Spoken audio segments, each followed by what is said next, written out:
The War of the Worlds. Book 2, The Earth Under the Martians.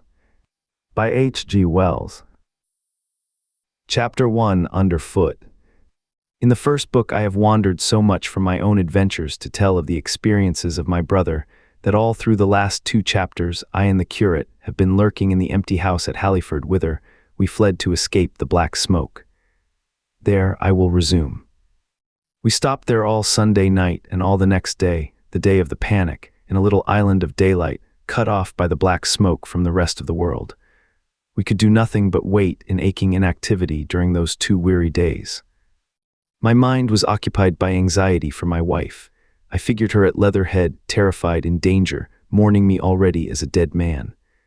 I paced the rooms and cried aloud when I thought of how I was cut off from her, of all that might happen to her in my absence. My cousin, I knew, was brave enough for any emergency, but he was not the sort of man to realize danger quickly, to rise promptly. What was needed now was not bravery, but circumspection. My only consolation was to believe that the Martians were moving Londonward and away from her. Such vague anxieties keep the mind sensitive and painful. I grew very weary and irritable with the curate's perpetual ejaculations. I tired of the sight of his selfish despair. After some ineffectual remonstrance, I kept away from him, staying in a room, evidently a children's schoolroom, containing globes, forms, and copybooks. When he followed me thither, I went to a box room at the top of the house, and in order to be alone with my aching miseries, locked myself in. We were hopelessly hemmed in by the black smoke all that day and the morning of the next. There were signs of people in the next house on Sunday evening, a face at a window and moving lights, and later the slamming of a door. But I do not know who these people were, nor what became of them. We saw nothing of them next day. The black smoke drifted slowly riverward all through Monday morning, creeping nearer and nearer to us, driving at last along the roadway outside the house that hid us. A Martian came across the fields about midday, laying the stuff with a jet of superheated steam that hissed against the walls, smashed all the windows it touched, and scalded the curate's hand as he fled out of the front room. When at last we crept across the sodden rooms and looked out again, the country northward was as though a black snowstorm had passed over it. Looking towards the river, we were astonished to see an unaccountable redness mingling with the black of the scorched meadows. For a time we did not see how this change affected our position, save that we were relieved of our fear of the black smoke. But later I perceived that we were no longer hemmed in, that now we might get away. So soon as I realized that the way of escape was open, my dream of action returned. But the curate was lethargic, unreasonable. "We are safe here," he repeated, "safe here." I resolved to leave him, would that I had. Wiser now for the artilleryman's teaching, I sought out food and drink. I had found oil and rags for my burns, and I also took a hat and a flannel shirt that I found in one of the bedrooms. When it was clear to him that I meant to go alone, had reconciled myself to going alone, he suddenly roused himself to come. And all being quiet throughout the afternoon, we started about 5 o'clock, as I should judge, along the blackened road to Sunbury. In Sunbury and at intervals along the road were dead bodies lying in contorted attitudes, horses as well as men, overturned carts and luggage, all covered thickly with black dust. That pall of cindery powder made me think of what I had read of the destruction of Pompeii. We got to Hampton Court without misadventure, our minds full of strange and unfamiliar appearances. And at Hampton Court our eyes were relieved to find a patch of green that had escaped the suffocating drift. We went through Bushy Park, with its deer going to and fro under the chestnuts, and some men and women hurrying in the distance towards Hampton, and so we came to Twickenham. These were the first people we saw. Away across the road, the woods beyond Ham and Petersham were still afire. Twickenham was uninjured by either heat ray or black smoke, and there were more people about here, though none could give us news. For the most part, they were like ourselves, taking advantage of a lull to shift their quarters. I have an impression that many of the houses here were still occupied by scared inhabitants, too frightened even for flight. Here, too, the evidence of a hasty rout was abundant along the road. I remember most vividly 3 smashed bicycles in a heap, pounded into the road by the wheels of subsequent carts. We crossed Richmond Bridge about 8:30, We hurried across the exposed bridge, of course, but I noticed floating down the stream a number of red masses, some many feet across. I did not know what these were. There was no time for scrutiny, and I put a more horrible interpretation on them than they deserved. Here again on the Surrey side were black dust that had once been smoke, and dead bodies, a heap near the approach to the station. But we had no glimpse of the Martians until we were some way towards Barnes. We saw in the blackened distance a group of 3 people running down a side street towards the river, but otherwise it seemed deserted. Up the hill, Richmond town was burning briskly. Outside the town of Richmond, there was no trace of the black smoke. Then suddenly, as we approached Kew, came a number of people running, and the upperworks of a Martian fighting machine loomed in sight over the housetops, not 100 yards away from us. We stood aghast at our danger, and had the Martian looked down, we must immediately have perished. We were so terrified that we dared not go on, but turned aside and hid in a shed in a garden. There the curate crouched, weeping silently and refusing to stir again. But my fixed idea of reaching Leatherhead would not let me rest, and in the twilight I ventured out again. I went through a shrubbery and along a passage beside a big house standing in its own grounds, and so emerged upon the road towards Kew. The curate I left in the shed, but he came hurrying after me. That second start was the most foolhardy thing I ever did, for it was manifest the Martians were about us. No sooner had the curate overtaken me than we saw either the fighting machine we had seen before or another, far away across the meadows in the direction of Kew Lodge. 4 or 5 little black figures hurried before it across the green-gray of the field, and in a moment it was evident this Martian pursued them. In 3 strides he was among them, and they ran radiating from his feet in all directions. He used no heat ray to destroy them, but picked them up one by one. Apparently he tossed them into the great metallic carrier which projected behind him, much as a workman's basket hangs over his shoulder. It was the first time I realized that the Martians might have any other purpose than destruction with defeated humanity. We stood for a moment petrified, then turned and fled through a gate behind us into a walled garden, fell into, rather than found, a fortunate ditch and lay there, scarce daring to whisper to each other until the stars were out. I suppose it was nearly 11 o'clock before we gathered courage to start again, no longer venturing into the road, but sneaking along hedgerows and through plantations, and watching keenly through the darkness, he on the right and I on the left, for the Martians, who seemed to be all about us. In one place we blundered upon a scorched and blackened area, now cooling and ashen, and a number of scattered dead bodies of men, burned horribly about the heads and trunks, but with their legs and boots mostly intact. And of dead horses, 50 feet, perhaps, behind a line of 4 ripped guns and smashed gun carriages. Sheen, it seemed, had escaped destruction, but the place was silent and deserted. Here we happened on no dead, though the night was too dark for us to see into the side roads of the place. In Sheen, my companion suddenly complained of faintness and thirst, and we decided to try one of the houses. The first house we entered, after a little difficulty with the window, was a small, semi-detached villa, and I found nothing eatable left in the place but some moldy cheese. There was, however, water to drink, and I took a hatchet, which promised to be useful in our next housebreaking. We then crossed to a place where the road turns towards Mortlake. Here there stood a white house within a walled garden, and in the pantry of this domicile we found a store of food, 2 loaves of bread in a pan, an uncooked steak, and the half of a ham. I give this catalogue so precisely because, as it happened, we were destined to subsist upon this store for the next fortnight. Bottled beer stood under a shelf, and there were 2 bags of haricot beans and some limp lettuces. This pantry opened into a kind of wash-up kitchen, and in this was firewood. There was also a cupboard, in which we found nearly a dozen of burgundy, tinned soups and salmon, and 2 tins of biscuits. We sat in the adjacent kitchen in the dark, for we dared not strike a light, and ate bread and ham, and drank beer out of the same bottle. The curate, who was still timorous and restless, was now, oddly enough, for pushing on, and I was urging him to keep up his strength by eating when the thing happened that was to imprison us. "It can't be midnight yet," I said, and then came a blinding glare of vivid green light. Everything in the kitchen leaped out, clearly visible in green and black, and vanished again, and then followed such a concussion as I have never heard before or since.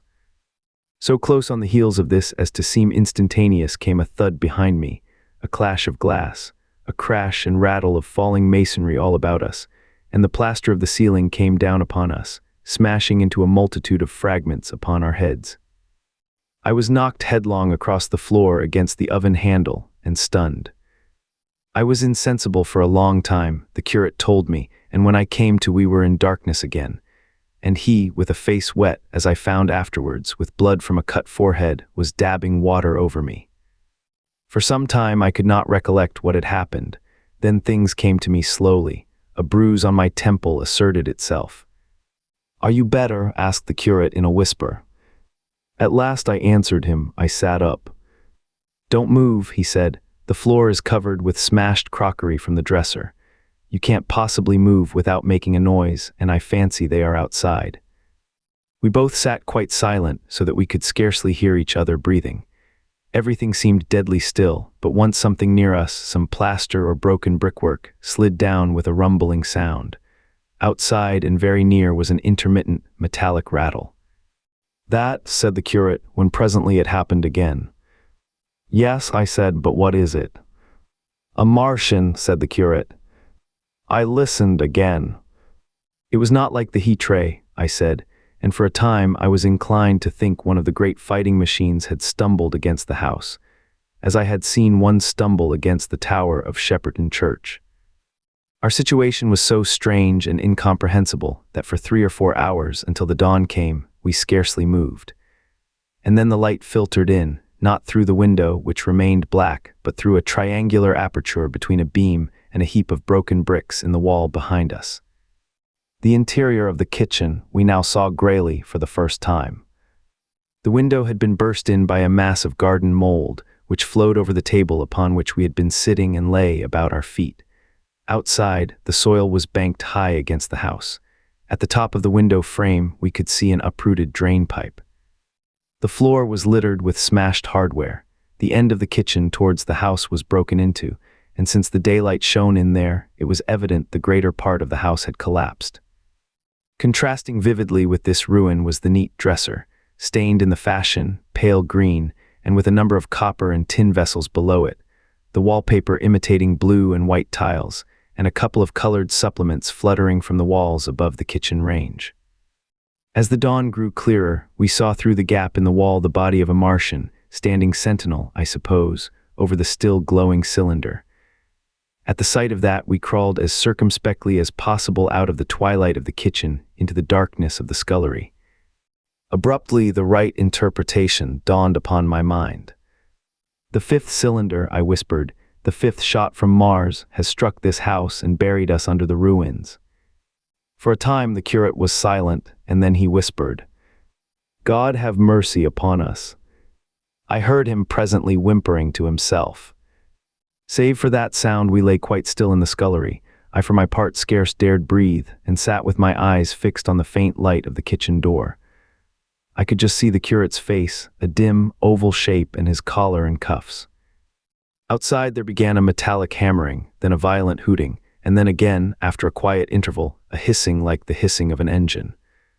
These noises, for the most part problematical, continued intermittently, and seemed if anything to increase in number as time wore on. Presently a measured thudding and a vibration that made everything about us quiver, and the vessels in the pantry ring and shift, began and continued. Once the light was eclipsed, and the ghostly kitchen doorway became absolutely dark. For many hours we must have crouched there, silent and shivering, until our tired attention failed. At last I found myself awake and very hungry. I am inclined to believe we must have spent the greater portion of a day before that awakening. My hunger was at a stride so insistent that it moved me to action. I told the curate I was going to seek food, and felt my way towards the pantry. He made me no answer, but so soon as I began eating the faint noise I made stirred him up, and I heard him crawling after me. Chapter 2: What We Saw from the Ruined House. After eating we crept back to the scullery, and there I must have dozed again, for when presently I looked round I was alone. The thudding vibration continued with wearisome persistence. I whispered for the curate several times, and at last felt my way to the door of the kitchen. It was still daylight, and I perceived him across the room, lying against the triangular hole that looked out upon the Martians. His shoulders were hunched so that his head was hidden from me. I could hear a number of noises almost like those in an engine shed, and the place rocked with that beating thud. Through the aperture in the wall, I could see the top of a tree touched with gold and the warm blue of a tranquil evening sky. For a minute or so, I remained watching the curate, and then I advanced, crouching and stepping with extreme care amid the broken crockery that littered the floor. I touched the curate's leg, and he started so violently that a mass of plaster went sliding down outside and fell with a loud impact. I gripped his arm, fearing he might cry out, and for a long time we crouched motionless. Then I turned to see how much of our rampart remained. The detachment of the plaster had left a vertical slit open in the debris, and by raising myself cautiously across a beam, I was able to see out of this gap into what had been overnight a quiet suburban roadway. Vast, indeed, was the change that we beheld. The fifth cylinder must have fallen right into the midst of the house we had first visited. The building had vanished, completely smashed, pulverized, and dispersed by the blow. The cylinder lay now far beneath the original foundations, deep in a hole, already vastly larger than the pit I had looked into it walking. The earth all round it had splashed under that tremendous impact. Splashed is the only word, and lay in heaped piles that hid the masses of the adjacent houses. It had behaved exactly like mud under the violent blow of a hammer. Our house had collapsed backward. The front portion, even on the ground floor, had been destroyed completely. By a chance, the kitchen and scullery had escaped and stood buried now under soil and ruins, closed in by tons of earth on every side save towards the cylinder. Over that aspect we hung now on the very edge of the great circular pit the Martians were engaged in making.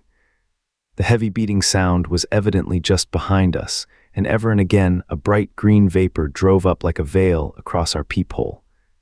The cylinder was already opened in the center of the pit, and on the farther edge of the pit, amid the smashed and gravel-heaped shrubbery, one of the great fighting machines, deserted by its occupant, stood stiff and tall against the evening sky. At first I scarcely noticed the pit and the cylinder, although it has been convenient to describe them first. On account of the extraordinary glittering mechanism I saw busy in the excavation, and on account of the strange creatures that were crawling slowly and painfully across the heaped mold near it. The mechanism it certainly was that held my attention first. It was one of those complicated fabrics that have since been called handling machines, and the study of which has already given such an enormous impetus to terrestrial invention. As it dawned upon me first, it presented a sort of metallic spider with 5 jointed, agile legs, and with an extraordinary number of jointed levers, bars, and reaching and clutching tentacles about its body. Most of its arms were retracted, but with 3 long tentacles it was fishing out a number of rods, plates, and bars which lined the covering and apparently strengthened the walls of the cylinder. These, as it extracted them, were lifted out and deposited upon a level surface of earth behind it. Its motion was so swift, complex, and perfect that at first I did not see it as a machine, in spite of its metallic glitter. The fighting machines were coordinated and animated to an extraordinary pitch, but nothing to compare with this. People who have never seen these structures, and have only the ill-imagined efforts of artists or the imperfect descriptions of such eyewitnesses as myself to go upon, scarcely realize that living quality. I recall particularly the illustration of one of the first pamphlets to give a consecutive account of the war. The artist had evidently made a hasty study of one of the fighting machines, and there his knowledge ended. He presented them as tilted, stiff tripods, without either flexibility or subtlety, and with an altogether misleading monotony of effect. The pamphlet containing these renderings had a considerable vogue, and I mention them here simply to warn the reader against the impression they may have created. They were no more like the Martians I saw in action than a Dutch doll is like a human being. To my mind, the pamphlet would have been much better without them. At first, I say, the handling machine did not impress me as a machine, but as a crab-like creature with a glittering integument, the controlling Martian whose delicate tentacles actuated its movements, seeming to be simply the equivalent of the crab's cerebral portion. But then I perceived the resemblance of its gray-brown, shiny, leathery integument to that of the other sprawling bodies beyond, and the true nature of this dexterous workman dawned upon me. With that realization, my interest shifted to those other creatures, the real Martians. Already I had had a transient impression of these, and the first nausea no longer obscured my observation. Moreover, I was concealed and motionless, and under no urgency of action. They were, I now saw, the most unearthly creatures it is possible to conceive. They were huge round bodies, or rather heads, about 4 feet in diameter, each body having in front of it a face. This face had no nostrils. Indeed, the Martians do not seem to have had any sense of smell, but it had a pair of very large, dark-colored eyes, and just beneath this a kind of fleshy beak. In the back of this head or body, I scarcely know how to speak of it, was the single tight tympanic surface, since known to be anatomically an ear, though it must have been almost useless in our dense air. In a group round the mouth were 16 slender, almost whip-like tentacles, arranged in 2 bunches of 8 each. These bunches have since been named rather aptly by that distinguished anatomist, Professor Howes, the hands. Even as I saw these Martians for the first time, they seemed to be endeavoring to raise themselves on these hands, but of course, with the increased weight of terrestrial conditions, this was impossible. There is reason to suppose that on Mars they may have progressed upon them with some facility. The internal anatomy, I may remark here, as dissection has since shown, was almost equally simple. The greater part of the structure was the brain, sending enormous nerves to the eyes, ear, and tactile tentacles. Besides this were the bulky lungs, into which the mouth opened, and the heart and its vessels. The pulmonary distress caused by the denser atmosphere and greater gravitational attraction was only too evident in the convulsive movements of the outer skin. And this was the sum of the Martian organs. Strange as it may seem to a human being, all the complex apparatus of digestion which makes up the bulk of our bodies did not exist in the Martians. They were heads, merely heads. Entrails they had none. They did not eat, much less digest. Instead, they took the fresh, living blood of other creatures and injected it into their own veins. I have myself seen this being done, as I shall mention in its place. But squeamish as I may seem, I cannot bring myself to describe what I could not endure even to continue watching. Let it suffice to say, blood obtained from a still living animal, in most cases from a human being, was run directly by means of a little pipette into the recipient canal. The bare idea of this is no doubt horribly repulsive to us, but at the same time, I think that we should remember how repulsive our carnivorous habits would seem to an intelligent rabbit. The physiological advantages of the practice of injection are undeniable if one thinks of the tremendous waste of human time and energy occasioned by eating and the digestive process. Our bodies are half made up of glands and tubes and organs, occupied in turning heterogeneous food into blood. The digestive processes and their reaction upon the nervous system sap our strength and color our minds. Men go happy or miserable as they have healthy or unhealthy livers or sound gastric glands. But the Martians were lifted above all these organic fluctuations of mood and emotion. Their undeniable preference for men as their source of nourishment is partly explained by the nature of the remains of the victims they had brought with them as provisions from Mars.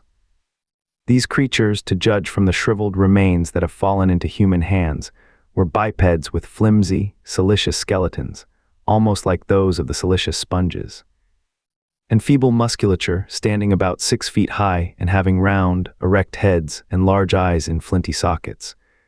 2 or 3 of these seemed to have been brought in each cylinder, and all were killed before Earth was reached. It was just as well for them, for the mere attempt to stand upright upon our planet would have broken every bone in their bodies.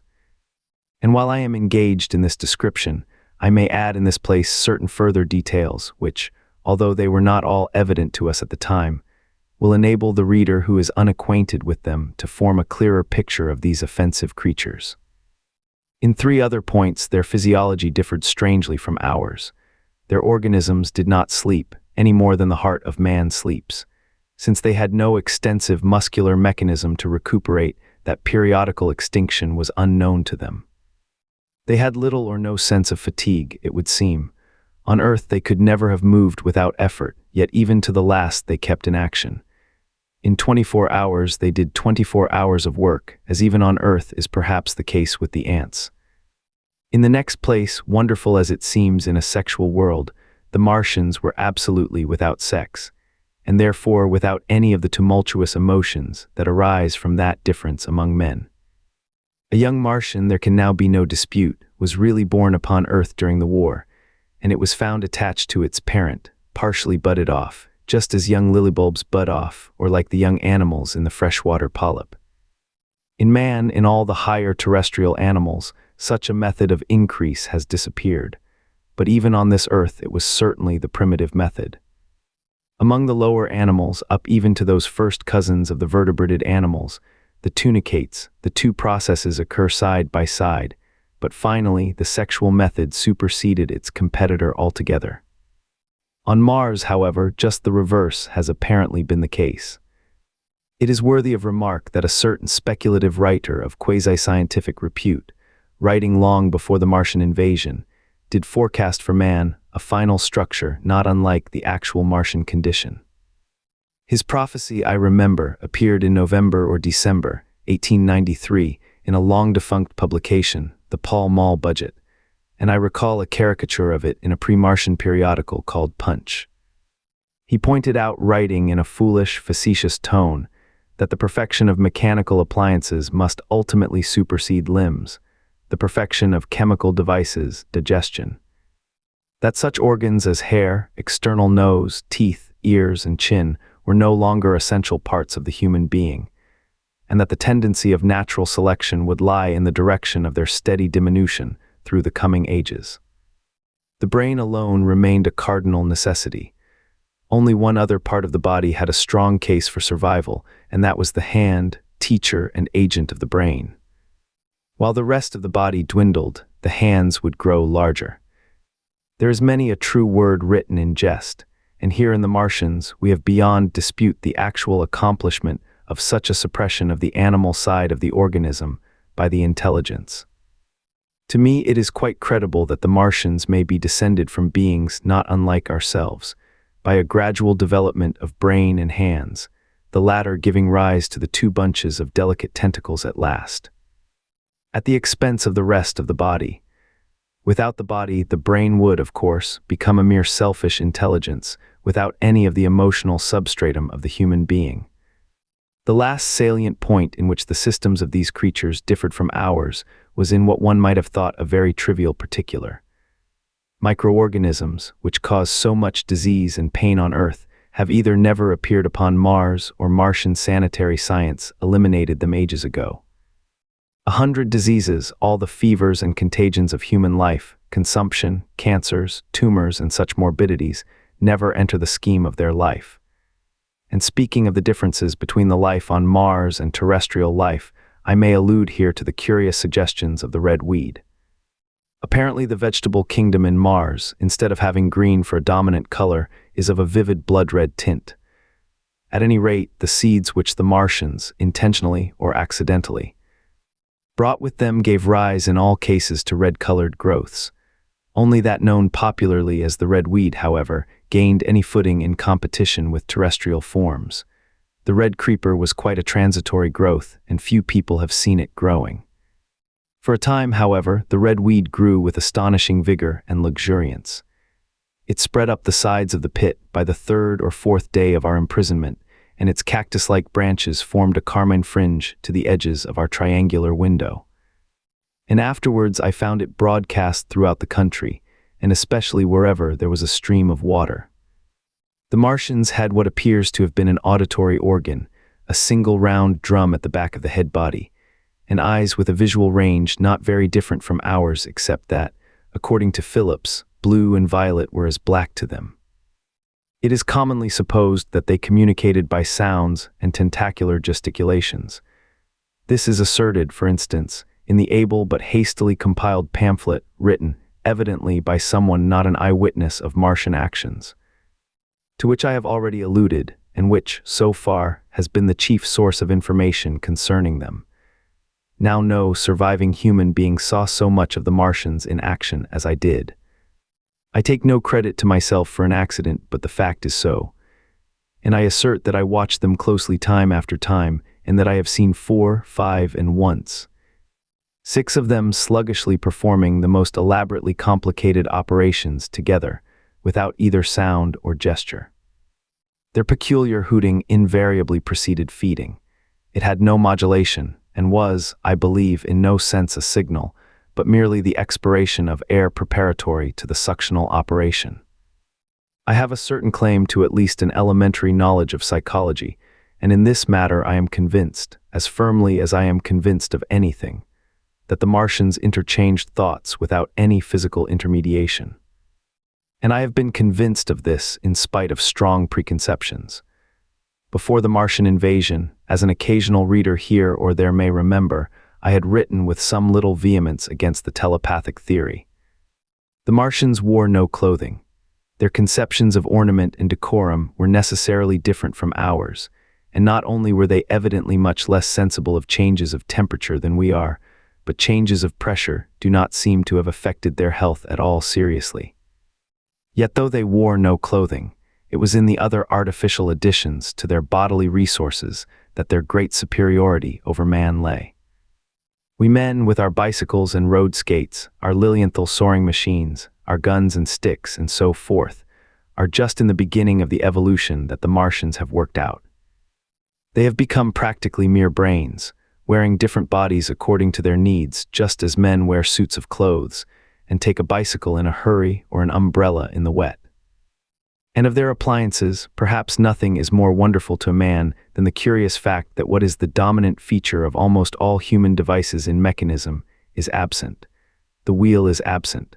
Among all the things they brought to earth, there is no trace or suggestion of their use of wheels. One would have at least expected it in locomotion.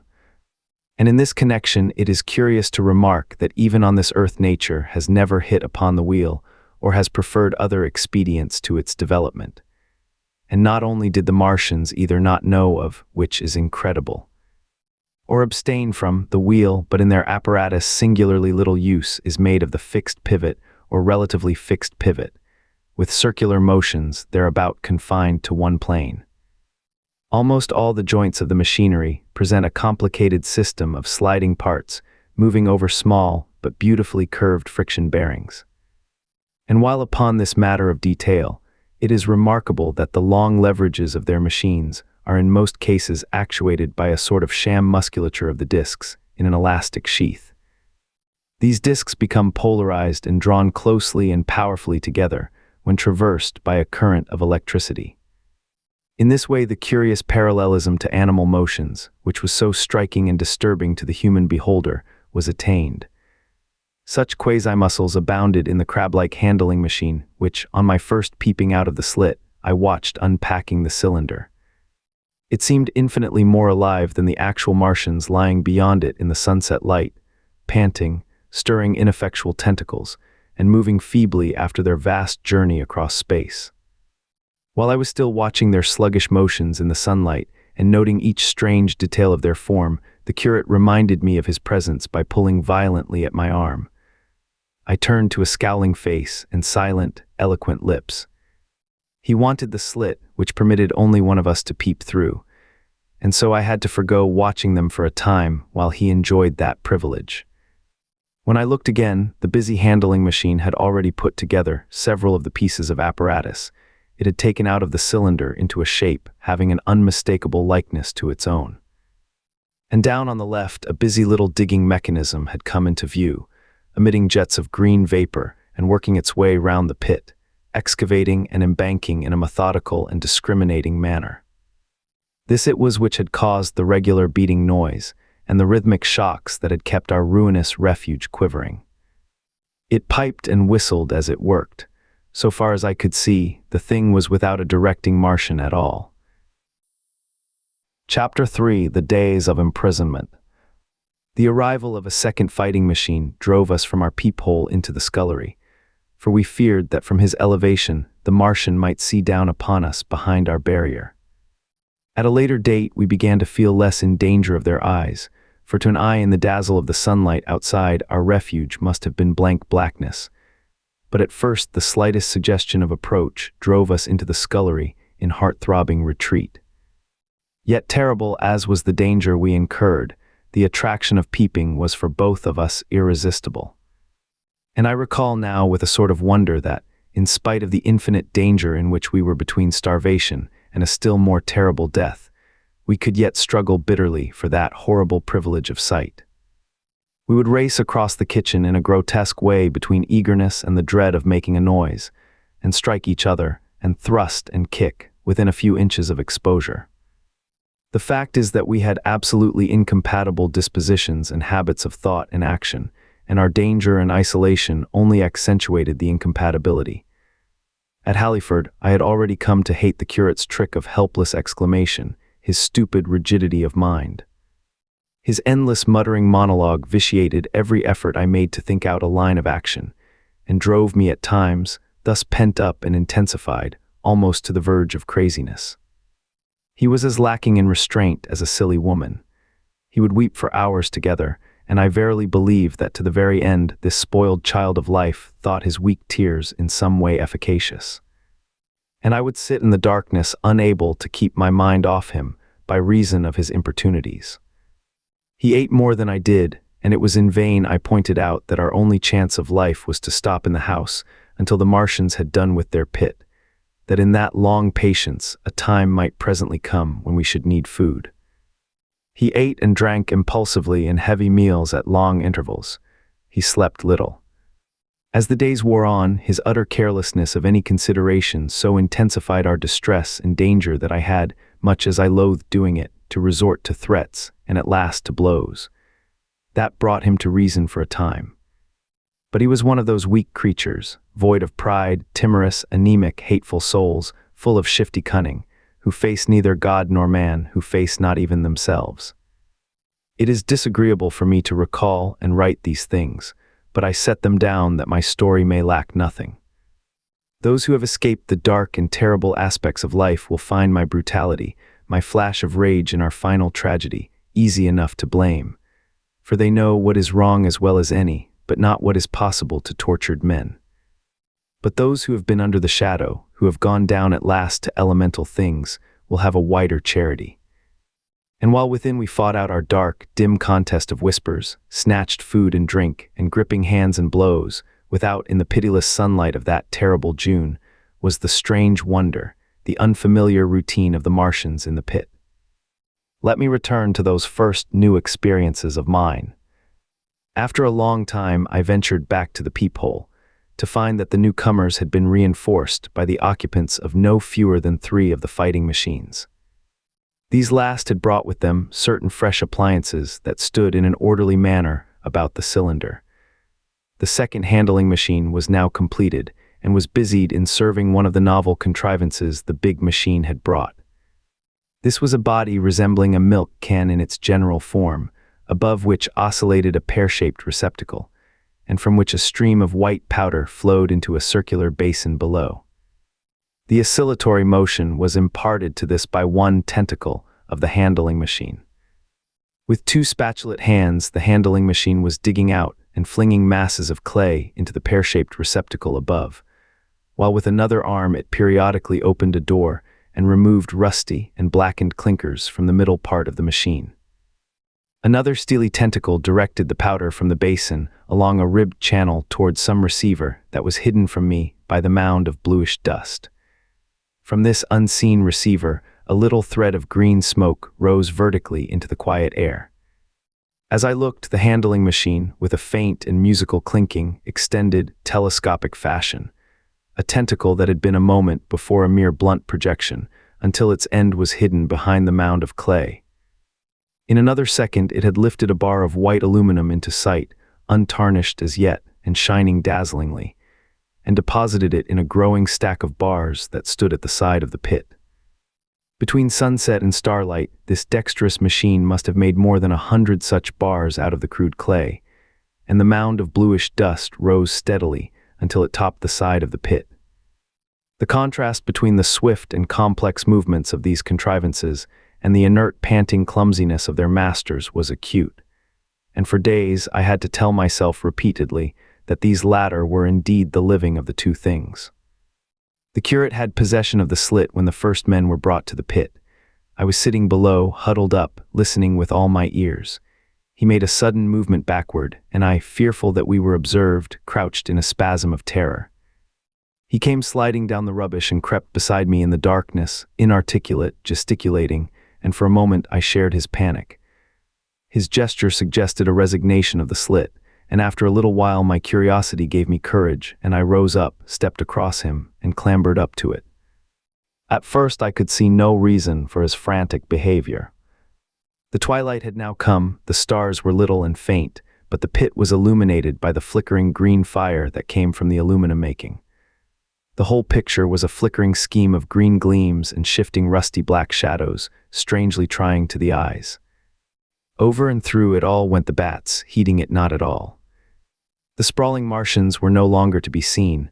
The mound of blue-green powder had risen to cover them from sight, and a fighting machine, with its legs contracted, crumpled, and abbreviated, stood across the corner of the pit.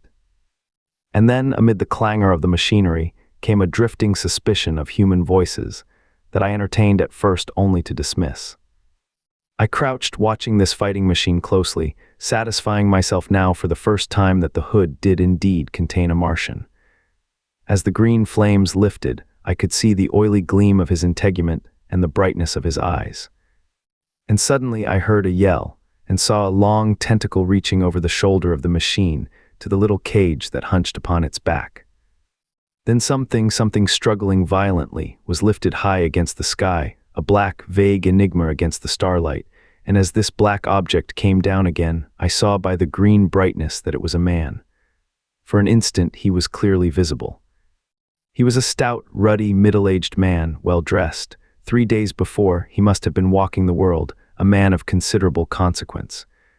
I could see his staring eyes and gleams of light on his studs and watch chain.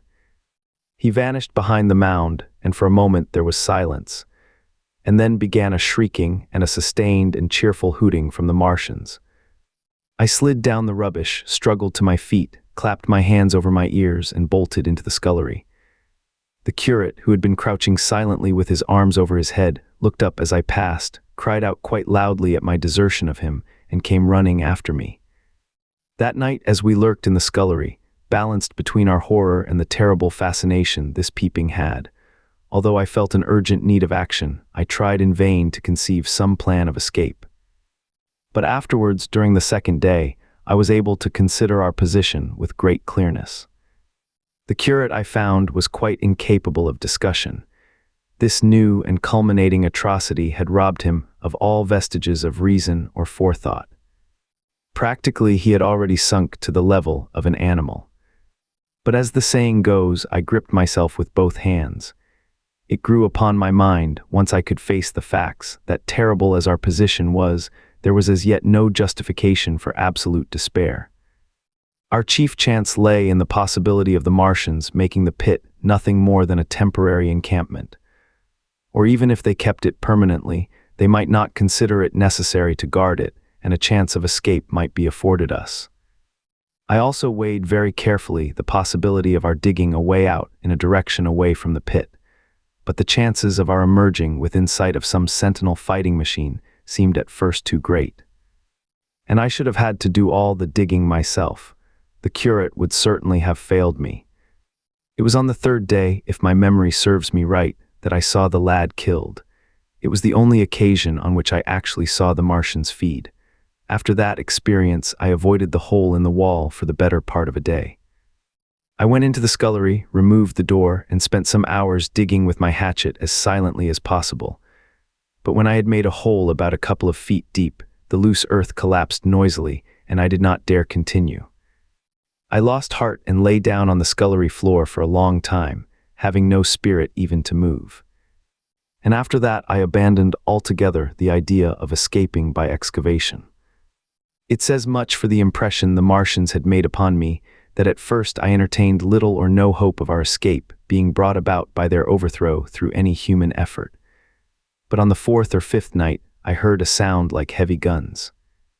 It was very late in the night, and the moon was shining brightly. The Martians had taken away the excavating machine, and save for a fighting machine that stood in the remoter bank of the pit, and a handling machine that was buried out of my sight in a corner of the pit, immediately beneath my peephole. The place was deserted by them. Except for the pale glow from the handling machine and the bars and patches of white moonlight, the pit was in darkness, and except for the clinking of the handling machine, quite still. That night was a beautiful serenity. Save for one planet, the moon seemed to have the sky to herself. I heard a dog howling, and that familiar sound it was that made me listen. Then I heard quite distinctly a booming exactly like the sound of great guns. 6 distinct reports I counted, and after a long interval 6 again. And that was all. Chapter 4: The Death of the Curate. It was on the 6th day of our imprisonment that I peeped for the last time, and presently found myself alone. Instead of keeping close to me and trying to oust me from the slit, the curate had gone back into the scullery. I was struck by a sudden thought. I went back quickly and quietly into the scullery. In the darkness, I heard the curate drinking. I snatched in the darkness, and my fingers caught a bottle of Burgundy. For a few minutes there was a tussle. The bottle struck the floor and broke, and I desisted and rose. We stood panting and threatening each other. In the end, I planted myself between him and the food, and told him of my determination to begin a discipline. I divided the food in the pantry into rations to last us 10 days. I would not let him eat any more that day. In the afternoon, he made a feeble effort to get at the food. I had been dozing, but in an instant I was awake. All day and all night we sat face to face, I weary but resolute, and he weeping and complaining of his immediate hunger. It was, I know, a night and a day, but to me it seems now, an interminable length of time. And so our widened incompatibility ended at last in open conflict. For 2 vast days we struggled in undertones and wrestling contests. There were times when I beat and kicked him madly, times when I cajoled and persuaded him, and once I tried to bribe him with the last bottle of Burgundy, for there was a rainwater pump from which I could get water. But neither force nor kindness availed. He was indeed beyond reason. He would neither desist from his attacks on the food, nor from his noisy babbling to himself. The rudimentary precautions to keep our imprisonment endurable he would not observe. Slowly I began to realize the complete overthrow of his intelligence, to perceive that my sole companion in this close and sickly darkness was a man insane. From certain vague memories I am inclined to think my own mind wandered at times. I had strange and hideous dreams whenever I slept. It sounds paradoxical, but I am inclined to think that the weakness and insanity of the curate warned me, braced me, and kept me a sane man. On the 8th day he began to talk aloud instead of whispering, and nothing I could do would moderate his speech. "It is just, O God," he would say over and over again. "It is just, on me and mine be the punishment laid. We have sinned, we have fallen short. There was poverty, sorrow, the poor were trodden in the dust, and I held my peace. I preached acceptable folly, my God, what folly! When I should have stood up, though I died for it, and called upon them to repent, repent. Oppressors of the poor and needy, the wine-press of God." Then he would suddenly revert to the matter of the food I withheld from him, praying, begging, weeping, at last threatening. He began to raise his voice. I prayed him not to. He perceived a hold on me. He threatened he would shout and bring the Martians upon us. For a time that scared me, but any concession would have shortened our chance of escape beyond estimating. I defied him, although I felt no assurance that he might not do this thing. But that day, at any rate, he did not. He talked with his voice rising slowly, through the greater part of the 8th and 9th days, threats, entreaties, mingled with a torrent of half-sane and always frothy repentance for his vacant sham of God's service, such as made me pity him. Then he slept a while, and began again with renewed strength, so loudly that I must needs make him desist. "Be still," I implored. He rose to his knees, for he had been sitting in the darkness near the copper. "I have been still too long," he said, in a tone that must have reached the pit, "and now I must bear my witness. Woe unto this unfaithful city, woe, woe, woe, woe, woe, to the inhabitants of the earth by reason of the other voices of the trumpet." "Shut up," I said, rising to my feet, and in a terror lest the Martians should hear us. "For God's sake." "Nay," shouted the curate at the top of his voice, standing likewise and extending his arms. Speak, the word of the Lord is upon me."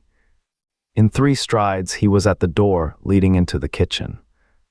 "I must bear my witness, I go. It has already been too long delayed."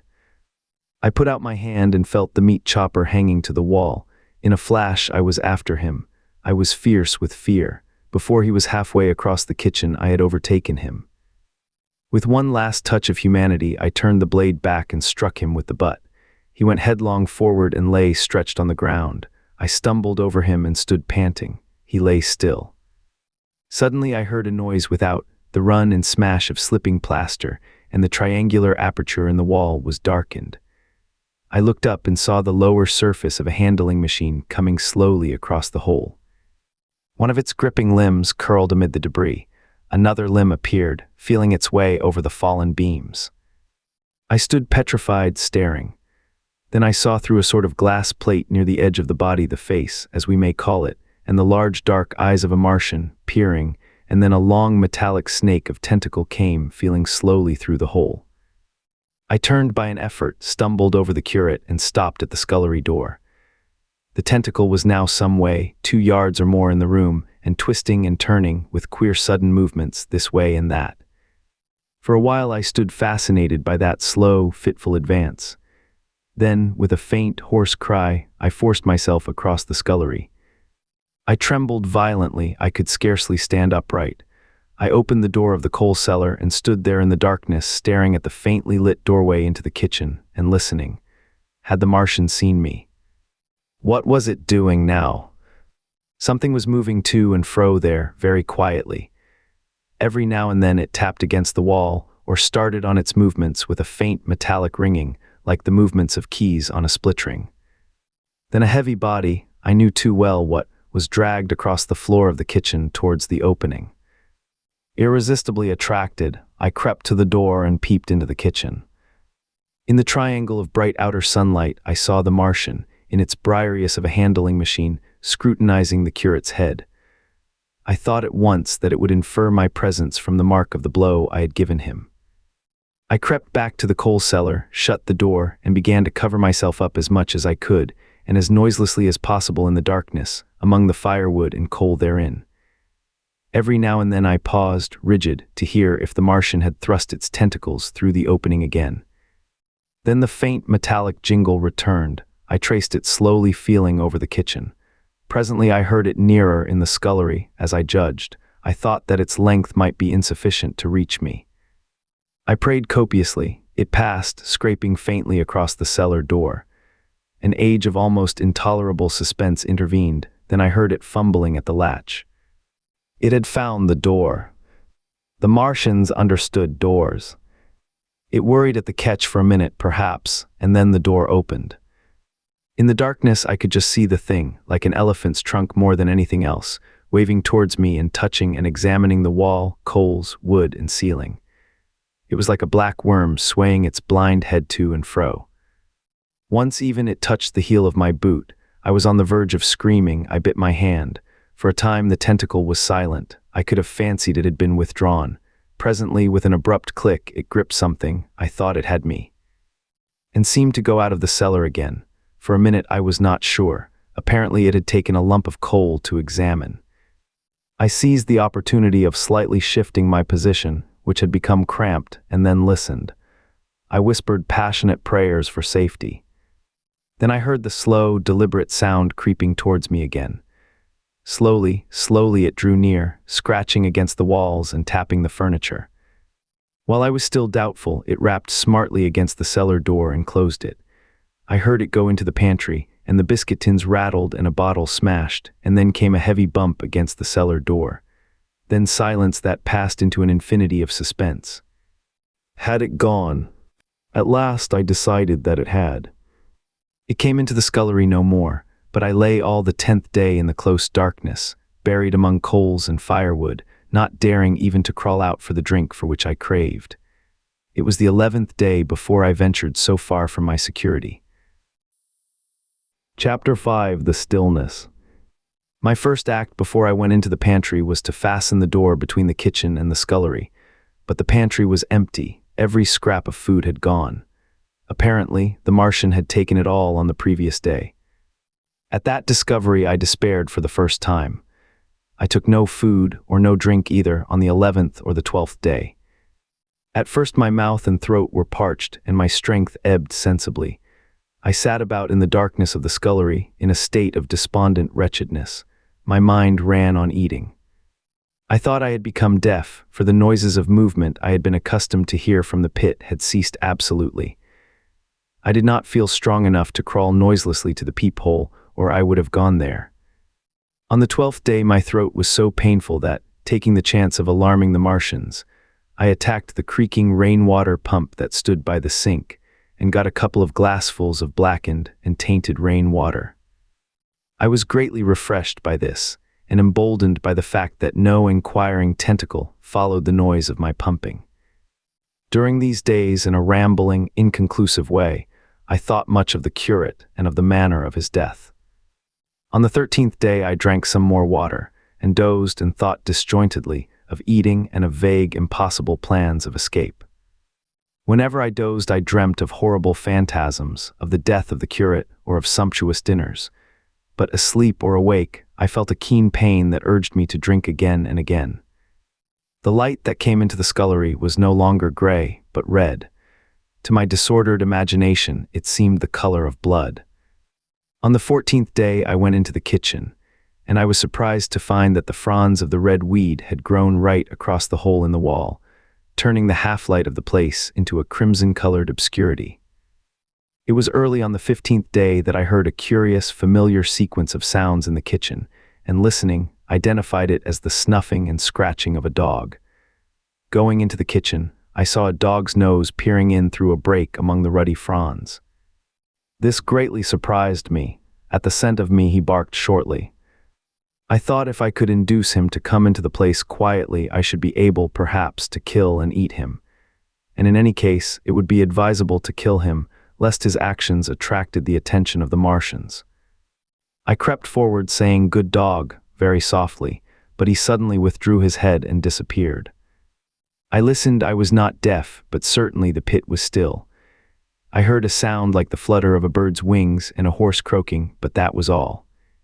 For a long while I lay close to the peephole, but not daring to move aside the red plants that obscured it. Once or twice I heard a faint pitter-patter like the feet of the dog going hither and thither on the sand far below me, and there were more bird-like sounds, but that was all. At length, encouraged by the silence, I looked out. Except in the corner, where a multitude of crows hopped and fought over the skeletons of the dead the Martians had consumed, there was not a living thing in the pit. I stared about me, scarcely believing my eyes. All the machinery had gone. Save for the big mound of grayish-blue powder in one corner, certain bars of aluminum in another, the black birds and the skeletons of the killed, the place was merely an empty circular pit in the sand. Slowly I thrust myself out through the red weed and stood upon the mound of rubble. I could see in any direction save behind me, to the north, and neither Martians nor sign of Martians were to be seen. The pit dropped sheerly from my feet, but a little way along the rubbish afforded a practicable slope to the summit of the ruins. My chance of escape had come. I began to tremble. I hesitated for some time, and then, in a gust of desperate resolution, and with a heart that throbbed violently, I scrambled to the top of the mound in which I had been buried so long. I looked about again. To the northward, too, no Martian was visible. When I had last seen this part of Sheen, in the daylight it had been a straggling street of comfortable white and red houses, interspersed with abundant shady trees. Now I stood on a mound of smashed brickwork, clay, and gravel, over which spread a multitude of red cactus-shaped plants, knee-high, without a solitary terrestrial growth to dispute their footing. The trees near me were dead and brown, but further, a network of red threads scaled the still living stems. The neighboring houses had all been wrecked, but none had been burned. Their walls stood, sometimes to the second story, with smashed windows and shattered doors. The red weed grew tumultuously in their roofless rooms. Below me was the great pit, with the crows struggling for its refuse. A number of other birds hopped about among the ruins. Far away I saw a gaunt cat slink crouchingly along a wall, but traces of men there were none. The day seemed, by contrast with my recent confinement, dazzlingly bright, the sky a glowing blue. A gentle breeze kept the red weed that covered every scrap of unoccupied ground gently swaying, and oh, the sweetness of the air. Chapter 6: The Work of 15 Days. For some time I stood tottering on the mound, regardless of my safety. Within that noisome den from which I had emerged, I had thought with a narrow intensity only of our immediate security. I had not realized what had been happening to the world, had not anticipated this startling vision of unfamiliar things. I had expected to see Sheen in ruins. I found about me the landscape, weird and lurid, of another planet. For that moment I touched an emotion beyond the common range of men, yet one that the poor brutes we dominate know only too well. I felt as a rabbit might feel returning to his burrow, and suddenly confronted by the work of a dozen busy navvies digging the foundations of a house. I felt the first inkling of a thing that presently grew quite clear in my mind, that oppressed me for many days, a sense of dethronement, a persuasion that I was no longer a master, but an animal among the animals under the Martian heel. With us it would be as with them, to lurk and watch, to run and hide. The fear and empire of man had passed away. But so soon as this strangeness had been realized it passed, and my dominant motive became the hunger of my long and dismal fast. In the direction away from the pit I saw, beyond a red-covered wall, a patch of garden ground unburied. This gave me a hint, and I went knee-deep, and sometimes neck-deep, in the red weed. The density of the weed gave me a reassuring sense of hiding. The wall was some 6 feet high, and when I attempted to clamber it, I found I could not lift my feet to the crest. So I went along by the side of it, and came to a corner and a rockwork that enabled me to get to the top and tumble into the garden I coveted. Here I found some young onions, a couple of gladiolus bulbs, and a quantity of immature carrots, all of which I secured. And scrambling over a ruined wall, went on my way through scarlet and crimson trees towards Q. It was like walking through an avenue of gigantic blood drops, possessed with 2 ideas. To get more food and to limp, as soon and as far as my strength permitted, out of this accursed, unearthly region of the pit. Some way farther, in a grassy place, was a group of mushrooms which also I devoured, and then I came upon a brown sheet of flowing shallow water where meadows used to be. These fragments of nourishment served only to whet my hunger. At first I was surprised at this flood in a hot, dry summer, but afterwards I discovered that it was caused by the tropical exuberance of the red weed. Directly this extraordinary growth encountered water it straightway became gigantic and of unparalleled fecundity. Its seeds were simply poured down into the water of the Wey and Thames, and its swiftly growing and titanic water fronds speedily choked both those rivers. At Putney, as I afterwards saw, the bridge was almost lost in a tangle of this weed, and at Richmond, too, the Thames water poured in a broad and shallow stream across the meadows of Hampton and Twickenham. As the water spread, the weed followed them, until the ruined villas of the Thames Valley were for a time lost in this red swamp, whose margin I explored, and much of the desolation the Martians had caused was concealed. In the end, the red weed succumbed almost as quickly as it had spread. A cankering disease due, it is believed, to the action of certain bacteria presently seized upon it. Now, by the action of natural selection, all terrestrial plants have acquired a resisting power against bacterial diseases. They never succumb without a severe struggle, but the red weed rotted like a thing already dead. The fronds became bleached and then shriveled and brittle. They broke off at the least touch, and the waters that had stimulated their early growth carried their last vestiges out to sea. My first act on coming to this water was, of course, to slake my thirst. I drank a great deal of it and, moved by an impulse, gnawed some fronds of red weed, but they were watery and had a sickly, metallic taste. I found the water was sufficiently shallow for me to wade securely, although the red weed impeded my feet a little. But the flood evidently got deeper towards the river, and I turned back to Mortlake. I managed to make out the road by means of occasional ruins of its villas and fences and lamps, and so presently I got out of this spate and made my way to the hill going up towards Roehampton, and came out on Putney Common. Here the scenery changed from the strange and unfamiliar to the wreckage of the familiar.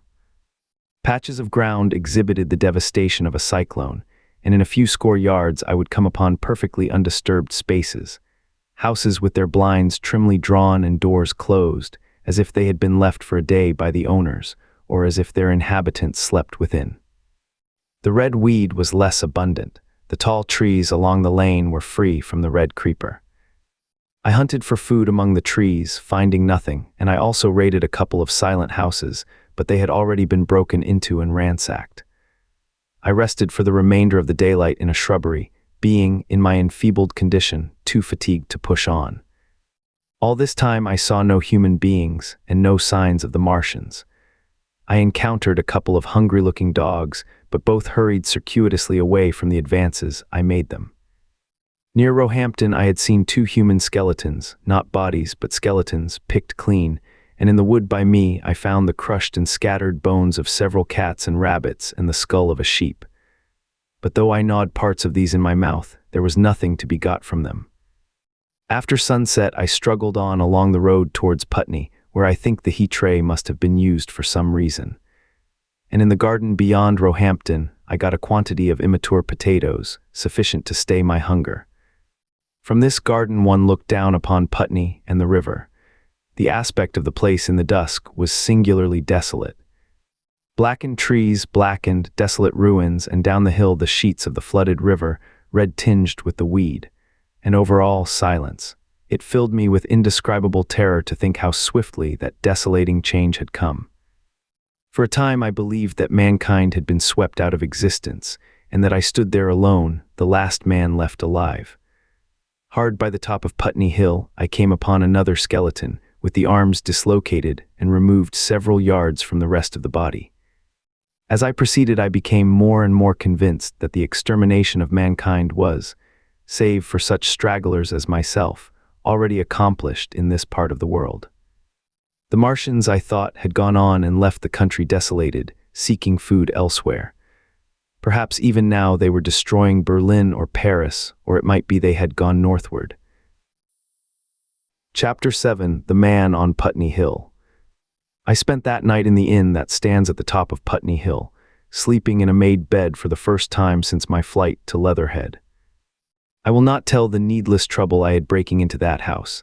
Afterwards I found the front door was on the latch, nor how I ransacked every room for food, until just on the verge of despair, in what seemed to me to be a servant's bedroom, I found a rat-gnawed crust and 2 tins of pineapple. The place had been already searched and emptied. In the bar I afterwards found some biscuits and sandwiches that had been overlooked. The latter I could not eat, they were too rotten, but the former not only stayed my hunger, but filled my pockets.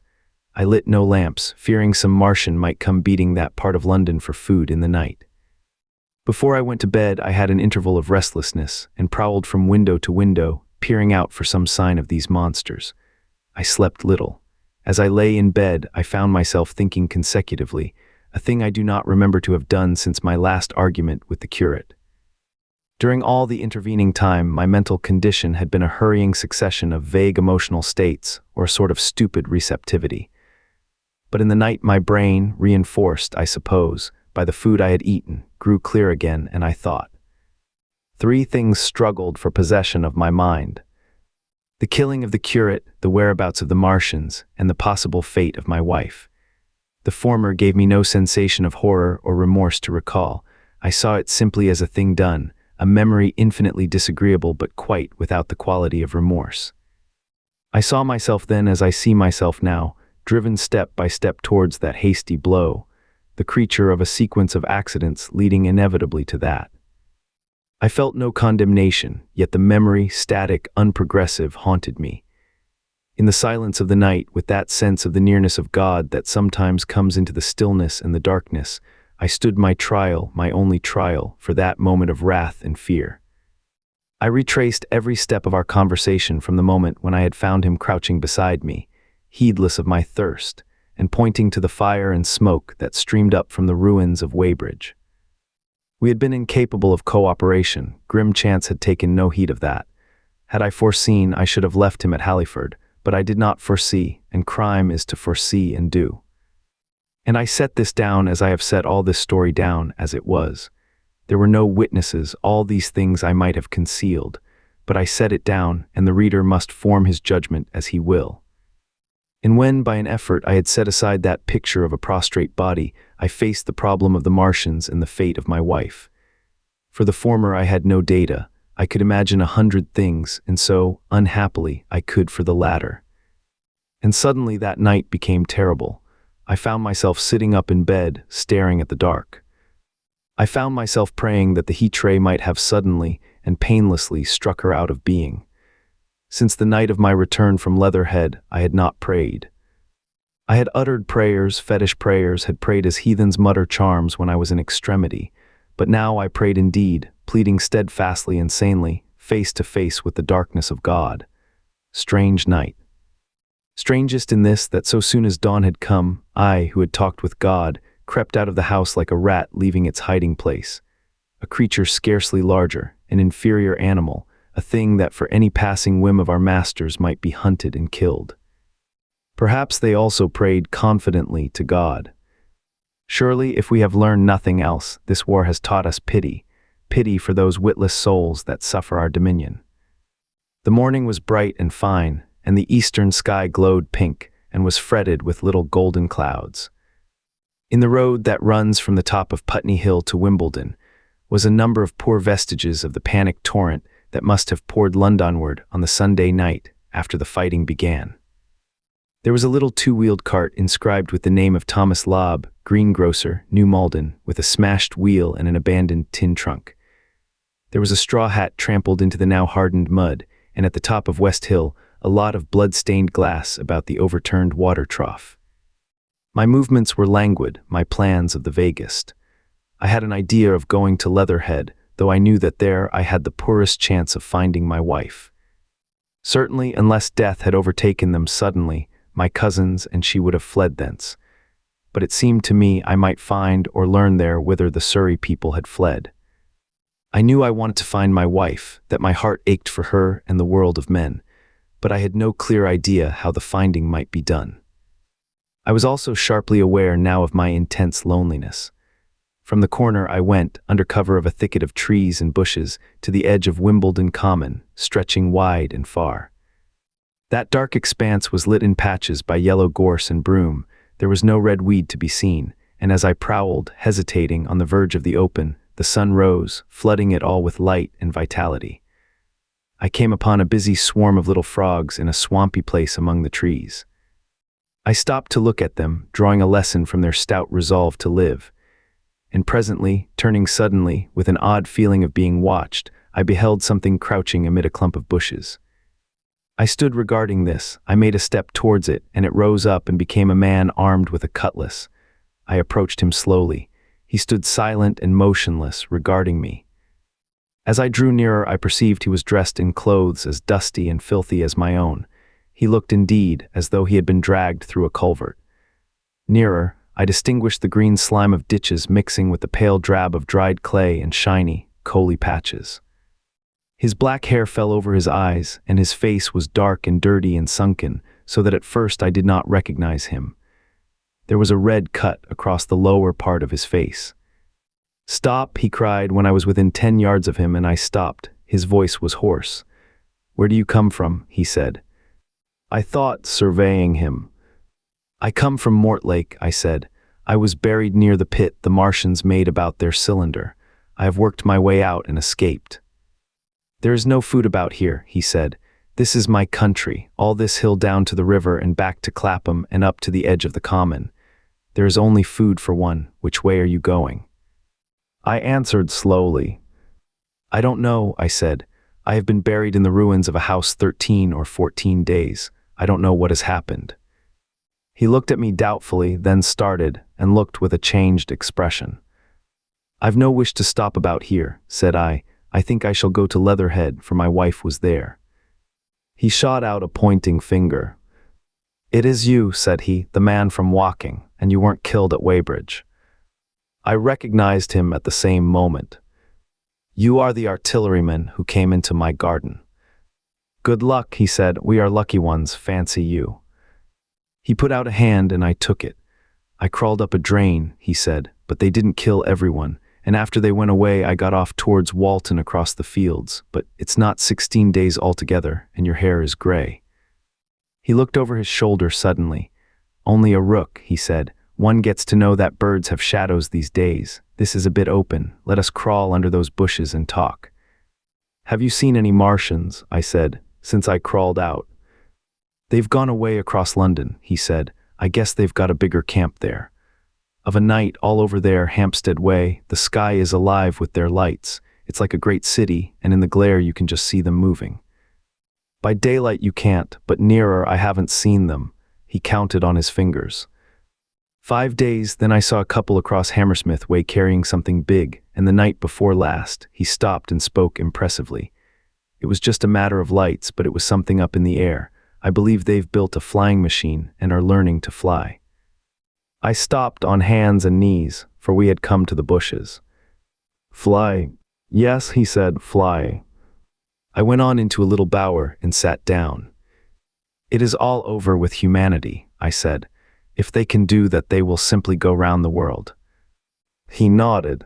They will, but it will relieve things over here a bit, and besides, he looked at me. Aren't you satisfied it is up with humanity? I am. We're down, we're beat. I stared. Strange as it may seem, I had not arrived at this fact, a fact perfectly obvious so soon as he spoke. I had still held a vague hope, rather, I had kept a lifelong habit of mind. He repeated his words, we're beat. They carried absolute conviction. It's all over, he said. They've lost one, just one, and they've made their footing good and crippled the greatest power in the world. They've walked over us. The death of that one at Weybridge was an accident, and these are only pioneers. They kept on coming, these green stars. I've seen none these 5 or 6 days, but I've no doubt they're falling somewhere every night. Nothing's to be done, we're under. We're bait. I made him no answer. I sat staring before me, trying in vain to devise some countervailing thought. This isn't a war, said the artilleryman. It never was a war, any more than there's war between man and ants. Suddenly I recalled the night in the observatory. After the 10th shot they fired no more, at least, until the first cylinder came. How do you know? Said the artilleryman. I explained. He thought. Something wrong with the gun, he said, but what if there is? They'll get it right again. And even if there's a delay, how can it alter the end? It's just men and ants. There's the ants builds their cities, live their lives, have wars, revolutions, until the men want them out of the way, and then they go out of the way. That's what we are now, just ants, only. Yes, I said. We're eatable ants. We sat looking at each other. And what will they do with us? I said. That's what I've been thinking, he said. That's what I've been thinking. After Weybridge I went south thinking. I saw what was up. Most of the people were hard at it, squealing and exciting themselves. But I'm not so fond of squealing. I've been in sight of death once or twice. I'm not an ornamental soldier, and at the best and worst, death, it's just death. And it's the man that keeps on thinking comes through. I saw everyone tracking away south. Says I, food won't last this way, and I turned right back. I went for the Martians like a sparrow goes for man. All round, he waved a hand to the horizon. They're starving in heaps, bolting, treading on each other. He saw my face and halted awkwardly. No doubt lots who had money have gone away to France, he said. He seemed to hesitate whether to apologize, met my eyes, and went on.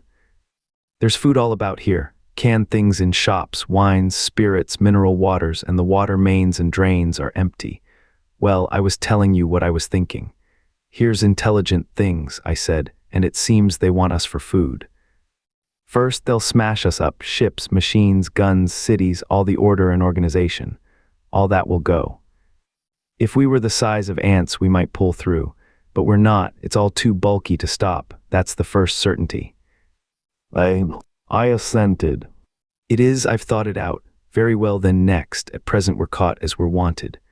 A Martian has only to go a few miles to get a crowd on the run, and I saw one day, out by Wandsworth, picking houses to pieces and routing among the wreckage. But they won't keep on doing that. So soon as they've settled all our guns and ships and smashed our railways and done all the things they are doing over there, they will begin catching us systematic, picking the best and storing us in cages and things. That's what they will start doing in a bit, Lord. They haven't begun on us yet, don't you see that? Not begun, I exclaimed. Not begun. All that's happened so far is through our not having the sense to keep quiet, worrying them with guns and such foolery, and losing our heads and rushing off in crowds to where there wasn't any more safety than where we were. They don't want to bother us yet. They're making their things, making all the things they couldn't bring with them, getting things ready for the rest of their people. Very likely that's why the cylinders have stopped for a bit, for fear of hitting those who are here. And instead of our rushing about blind on the howl or getting dynamite on the chance of busting them up, we've got to fix ourselves up according to the new state of affairs. That's how I figure it out. It isn't quite according to what a man wants for his species, but it's about what the facts point to. And that's the principle I acted upon. Cities, nations, civilization, progress, it's all over. That game's up. We're beat. But if that is so, what is there to live for? The artilleryman looked at me for a moment. There won't be any more blessed concerts for 1,000,000 years or so. There won't be any Royal Academy of Arts and no nice little feeds at restaurants. If it's amusement you're after, I reckon the game is up. If you've got any drawing room manners or a dislike to eating peas with a knife or dropping H's, you'd better chuck 'em away. They ain't no further use. You mean? I mean that men like me are going on living for the sake of the breed. I tell you, I'm grim set on living, and if I'm not mistaken, you'll show what insides you've got, too, before long. We aren't going to be exterminated, and I don't mean to be caught either, and tamed and fattened and bred like a thundering ox. Ugh. Fancy those brown creepers. You don't mean to say. I do. I'm going on under their feet. I've got it planned. I've thought it out. We men are beat. We don't know enough. We've got to learn before we've got a chance. And we've got to live and keep independent while we learn. See, that's what has to be done. I stared, astonished and stirred profoundly by the man's resolution. Great God, cried I, but you are a man indeed. And suddenly I gripped his hand. He said with his eyes shining. I've thought it out, Go on, I said. Well, those who mean to escape their catching must get ready. I'm getting ready. Mind you, it isn't all of us that are made for wild beasts, and that's what it's got to be. That's why I watched you. I had my doubts. You're slender. I didn't know that it was you, you see, or just how you'd been buried. All these, the sort of people that lived in these houses, and all those damn little clerks that used to live down that way, they'd be no good. They haven't any spirit in them, no proud dreams and no proud lusts, and a man who hasn't one or the other, Lord. What is he but funk and precautions? They just used to skedaddle off to work. I've seen hundreds of 'em, bit of breakfast in hand, running wild and shining to catch their little season ticket train, for fear they'd get dismissed if they didn't, working at businesses they were afraid to take the trouble to understand. Skedaddling back for fear they wouldn't be in time for dinner. Keeping indoors after dinner for fear of the back streets, and sleeping with the wives they married, not because they wanted them, but because they had a bit of money that would make for safety in their one little miserable skedaddle through the world. Lives insured and a bit invested for fear of accidents. And on Sundays, fear of the hereafter, as if hell was built for rabbits. Well, the Martians will just be a godsend to these. Nice roomy cages, fattening food, careful breeding, no worry. After a week or so chasing about the fields and lands on empty stomachs, they'll come and be caught cheerful. They'll be quite glad after a bit. They'll wonder what people did before there were Martians to take care of them. And the bar loafers and mashers and singers, I can imagine them, he said, with a sort of somber gratification. There'll be any amount of sentiment and religion loose among them. There's hundreds of things I saw with my eyes that I've only begun to see clearly these last few days. There's lots will take things as they are, fat and stupid, and lots will be worried by a sort of feeling that it's all wrong and that they ought to be doing something. Now, whenever things are so that a lot of people feel they ought to be doing something, the weak, and those who go weak with a lot of complicated thinking, always make for a sort of do-nothing religion, very pious and superior, and submit to persecution and the will of the Lord. Very likely you've seen the same thing. It's energy in a gale of funk and turned clean inside out. These cages will be full of psalms and hymns and piety, and those of a less simple sort will work in a bit of, what is it? Eroticism. He paused. Very likely these Martians will make pets of some of them, train them to do tricks, who knows, get sentimental over the pet boy who grew up and had to be killed. And some, maybe, they will train to hunt us. No, I cried, that's impossible, no human being. What's the good of going on with such lies, said the artilleryman. There's men who do it cheerful, what nonsense to pretend there isn't. And I succumbed to his conviction. If they come after me, he said, Lord, if they come after me, and subsided into a grim meditation. I sat contemplating these things. I could find nothing to bring against this man's reasoning. In the days before the invasion, no one would have questioned my intellectual superiority to his. I, a professed and recognized writer on philosophical themes, and he, a common soldier, and yet he had already formulated a situation that I had scarcely realized. What are you doing? I said presently. What plans have you made? He hesitated. Well, it's like this, he said. What have we to do? We have to invent a sort of life where men can live and breed and be sufficiently secure to bring the children up. Yes, wait a bit, and I'll make it clearer what I think ought to be done. The tame ones will go like all tame beasts. In a few generations, they'll be big, beautiful, rich-blooded, stupid, rubbish. The risk is that we who keep wild will go savage, degenerate into a sort of big, savage rat.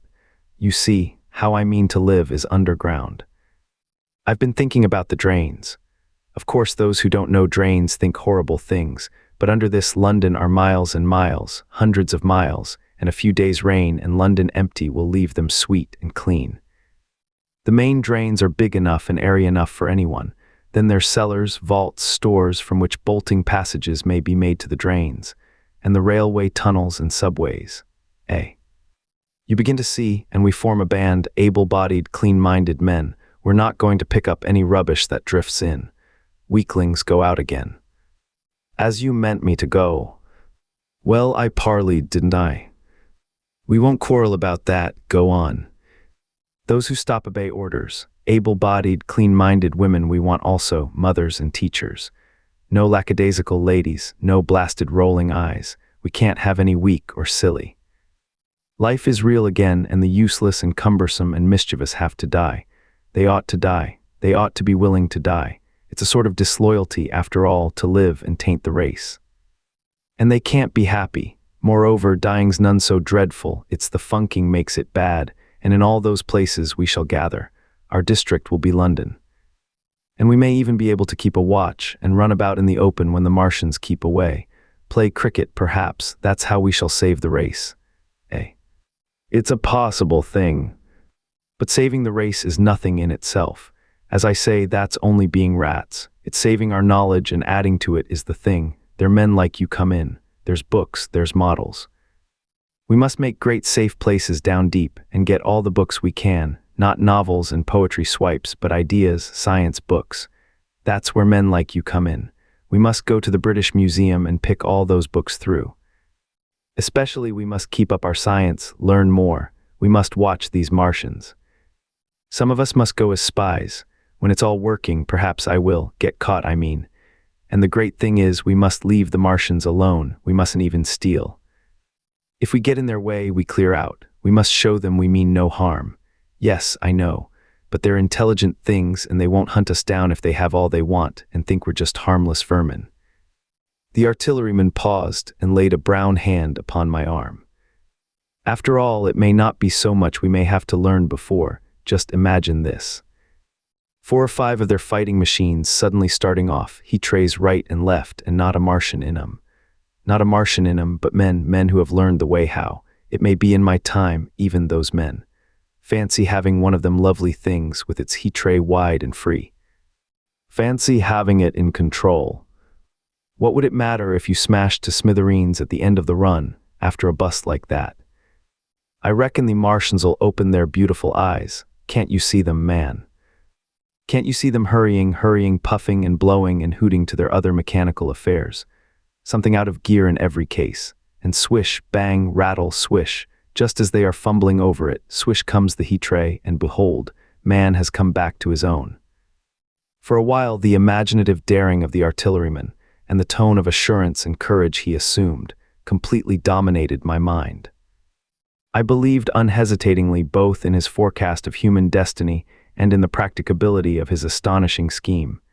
And the reader who thinks me susceptible and foolish must contrast his position, reading steadily with all his thoughts about his subject. And mine, crouching fearfully in the bushes and listening, distracted by apprehension.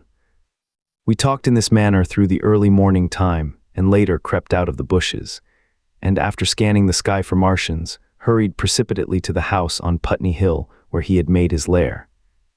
It was the coal cellar of the place, and when I saw the work he had spent a week upon, it was a burrow scarcely 10 yards long, which he designed to reach to the main drain on Putney Hill. I had my first inkling of the gulf between his dreams and his powers. Such a hole I could have dug in a day, but I believed in him sufficiently to work with him all that morning until past midday at his digging. We had a garden barrow and shot the earth we removed against the kitchen range. We refreshed ourselves with a tin of mock turtle soup and wine from the neighboring pantry. I found a curious relief from the aching strangeness of the world in this steady labor. As we worked, I turned his project over in my mind, and presently objections and doubts began to arise. But I worked there all the morning, so glad was I to find myself with a purpose again. After working an hour, I began to speculate on the distance one had to go before the cloaca was reached, the chances we had of missing it altogether.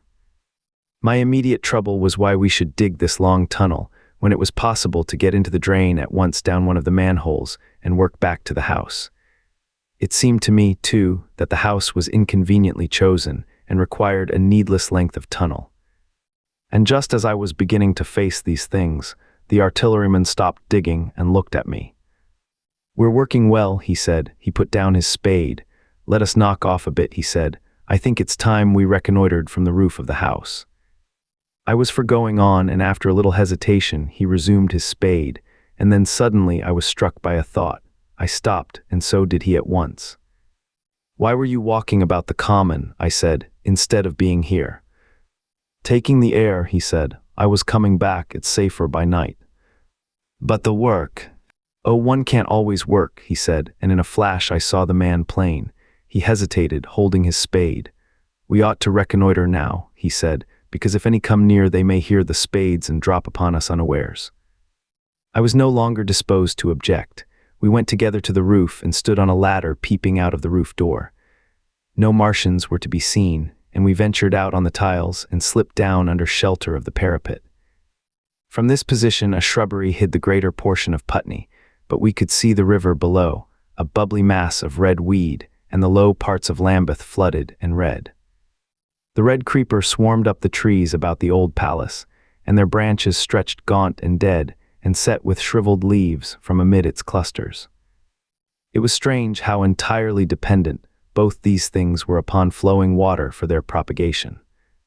About us neither had gained a footing. Laburnums, pink maize, snowballs, and trees of arborvitae rose out of laurels and hydrangeas, green and brilliant into the sunlight. Beyond Kensington dense smoke was rising, and that and a blue haze hid the northward hills. The artilleryman began to tell me of the sort of people who still remained in London. "One night last week," he said, "some fools got the electric light in order, and there was all Regent Street and the circus ablaze, crowded with painted and ragged drunkards, men and women, dancing and shouting till dawn. A man who was there told me.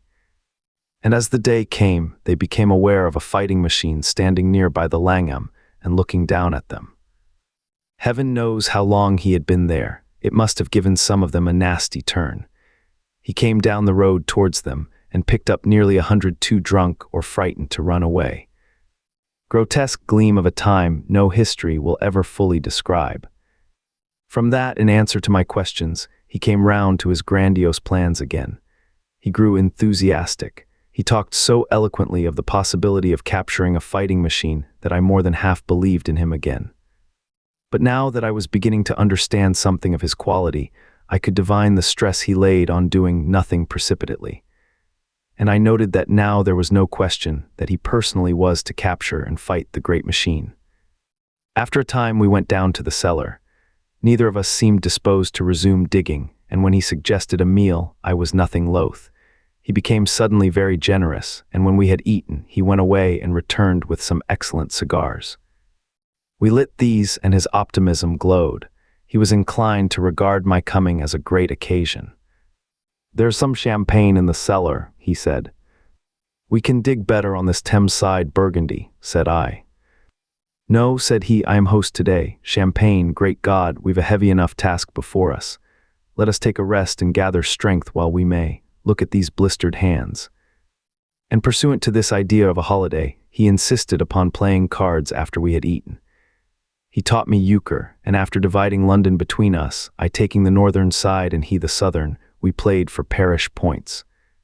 Grotesque and foolish as this will seem to the sober reader, it is absolutely true, and what is more remarkable, I found the card game and several others we played extremely interesting.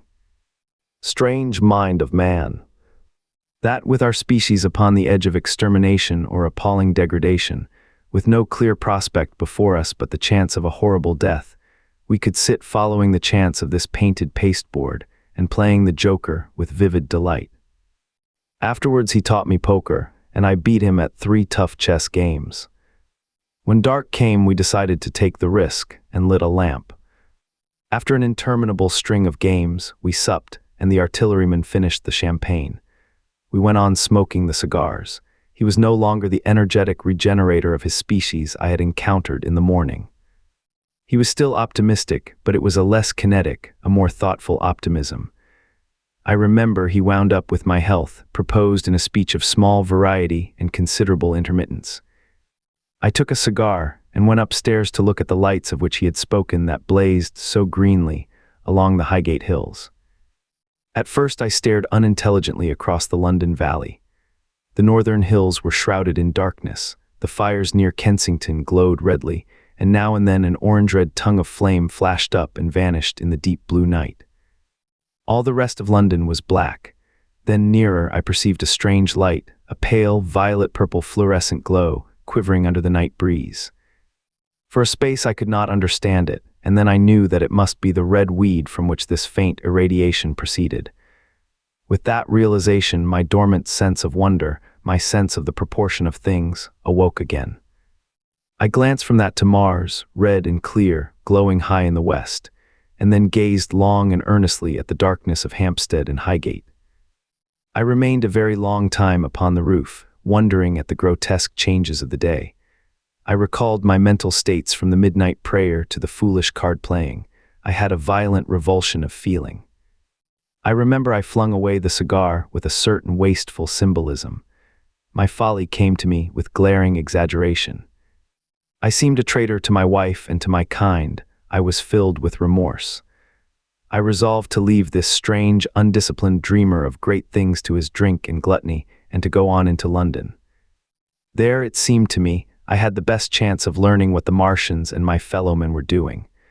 I was still upon the roof when the late moon rose. Chapter 8: Dead London. After I had parted from the artilleryman, I went down the hill and by the High Street across the bridge to Fulham.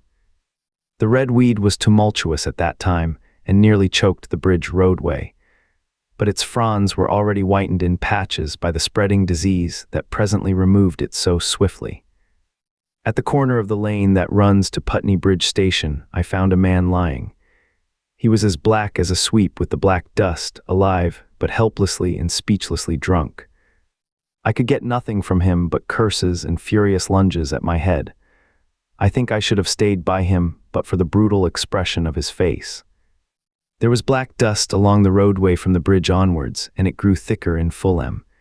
The streets were horribly quiet. I got food, sour, hard, and moldy, but quite eatable, in a baker's shop here. Some way towards Walham Green the streets became clear of powder, and I passed a white terrace of houses on fire. The noise of the burning was an absolute relief. Going on towards Brompton, the streets were quiet again. Here I came once more upon the black powder in the streets and upon dead bodies.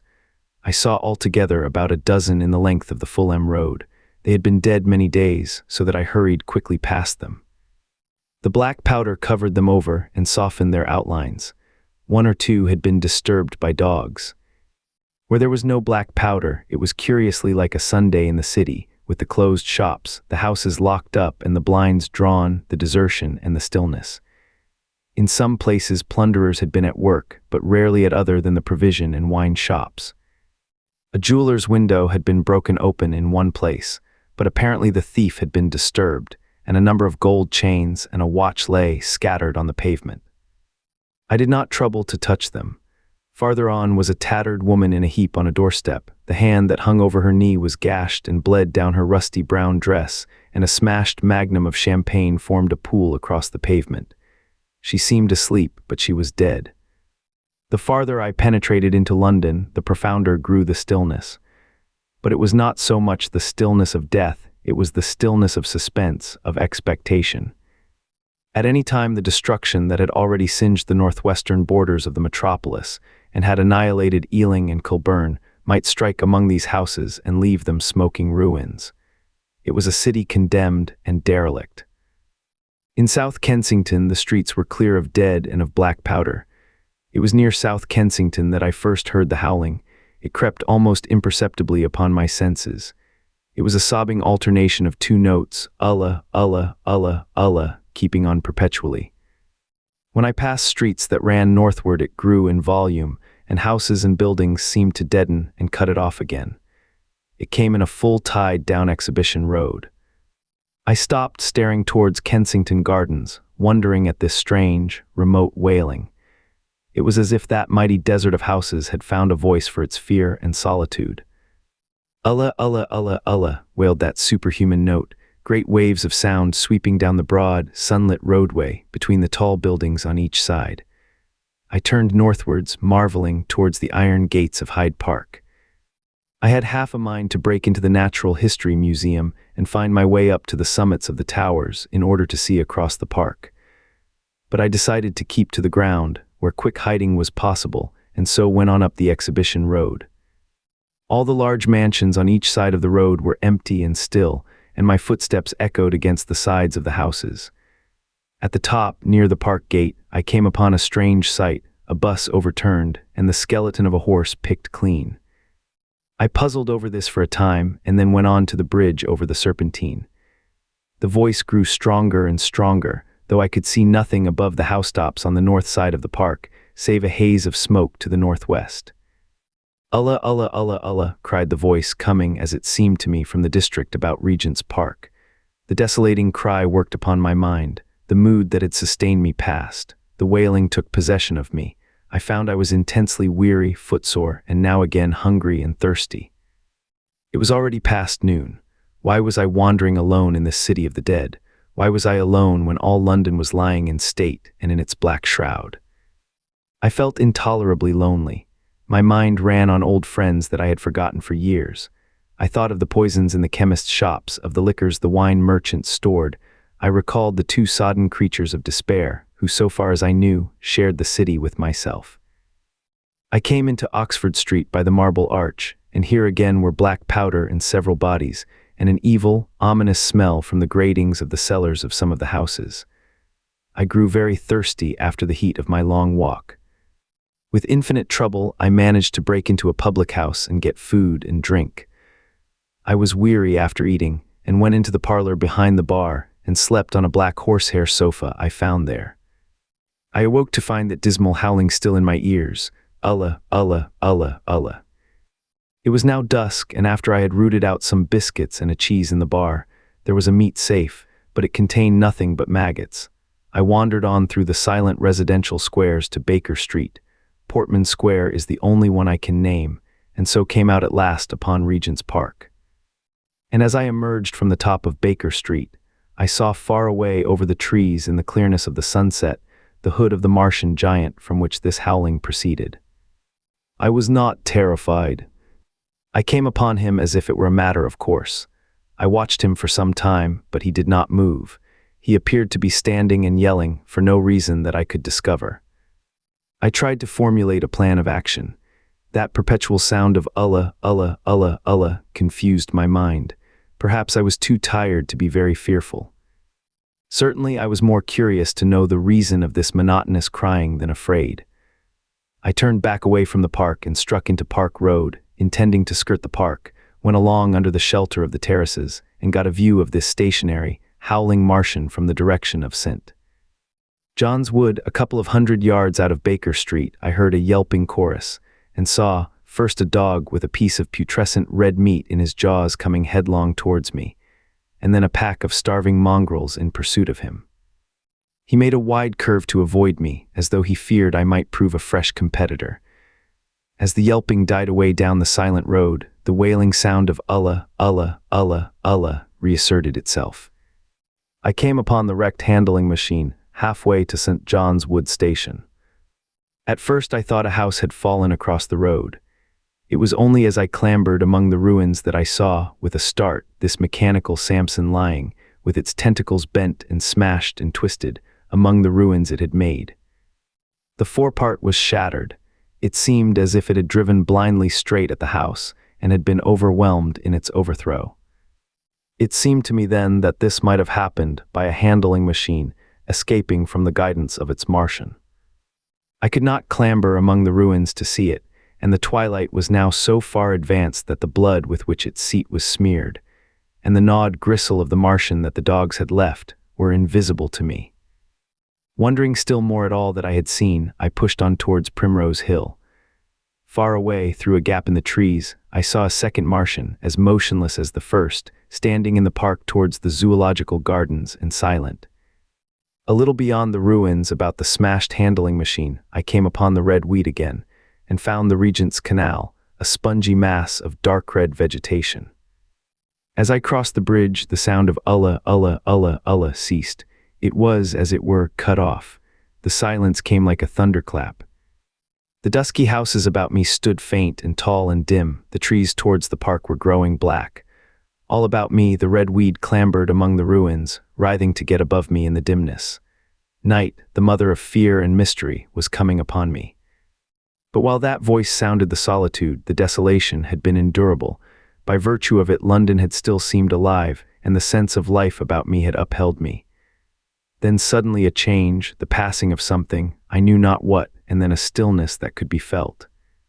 Nothing but this gaunt quiet. London about me gazed at me spectrally. The windows in the white houses were like the eye sockets of skulls. About me, my imagination found 1,000 noiseless enemies moving. Terror seized me, a horror of my temerity. In front of me the road became pitchy black as though it was tarred, and I saw a contorted shape lying across the pathway. I could not bring myself to go on. I turned down St. John's Wood Road, and ran headlong from this unendurable stillness towards Kilburn. I hid from the night and the silence until long after midnight in a cabman's shelter in Harrow Road. But before the dawn my courage returned, and while the stars were still in the sky, I turned once more towards Regent's Park. I missed my way among the streets, and presently saw down a long avenue, in the half-light of the early dawn, the curve of Primrose Hill. On the summit, towering up to the fading stars, was a third Martian, erect and motionless like the others. An insane resolve possessed me. I would die and end it, and I would save myself even the trouble of killing myself. I marched on recklessly towards this Titan, and then, as I drew nearer and the light grew, I saw that a multitude of black birds was circling and clustering about the hood. At that my heart gave a bound, and I began running along the road. I hurried through the red weed that choked St. Edmund's Terrace. I waded breast-high across a torrent of water that was rushing down from the waterworks towards the Albert Road, and emerged upon the grass before the rising of the sun. Great mounds had been heaped about the crest of the hill, making a huge redoubt of it. It was the final and largest place the Martians had made, and from behind these heaps there rose a thin smoke against the sky. Against the skyline an eager dog ran and disappeared. The thought that had flashed into my mind grew real, grew credible.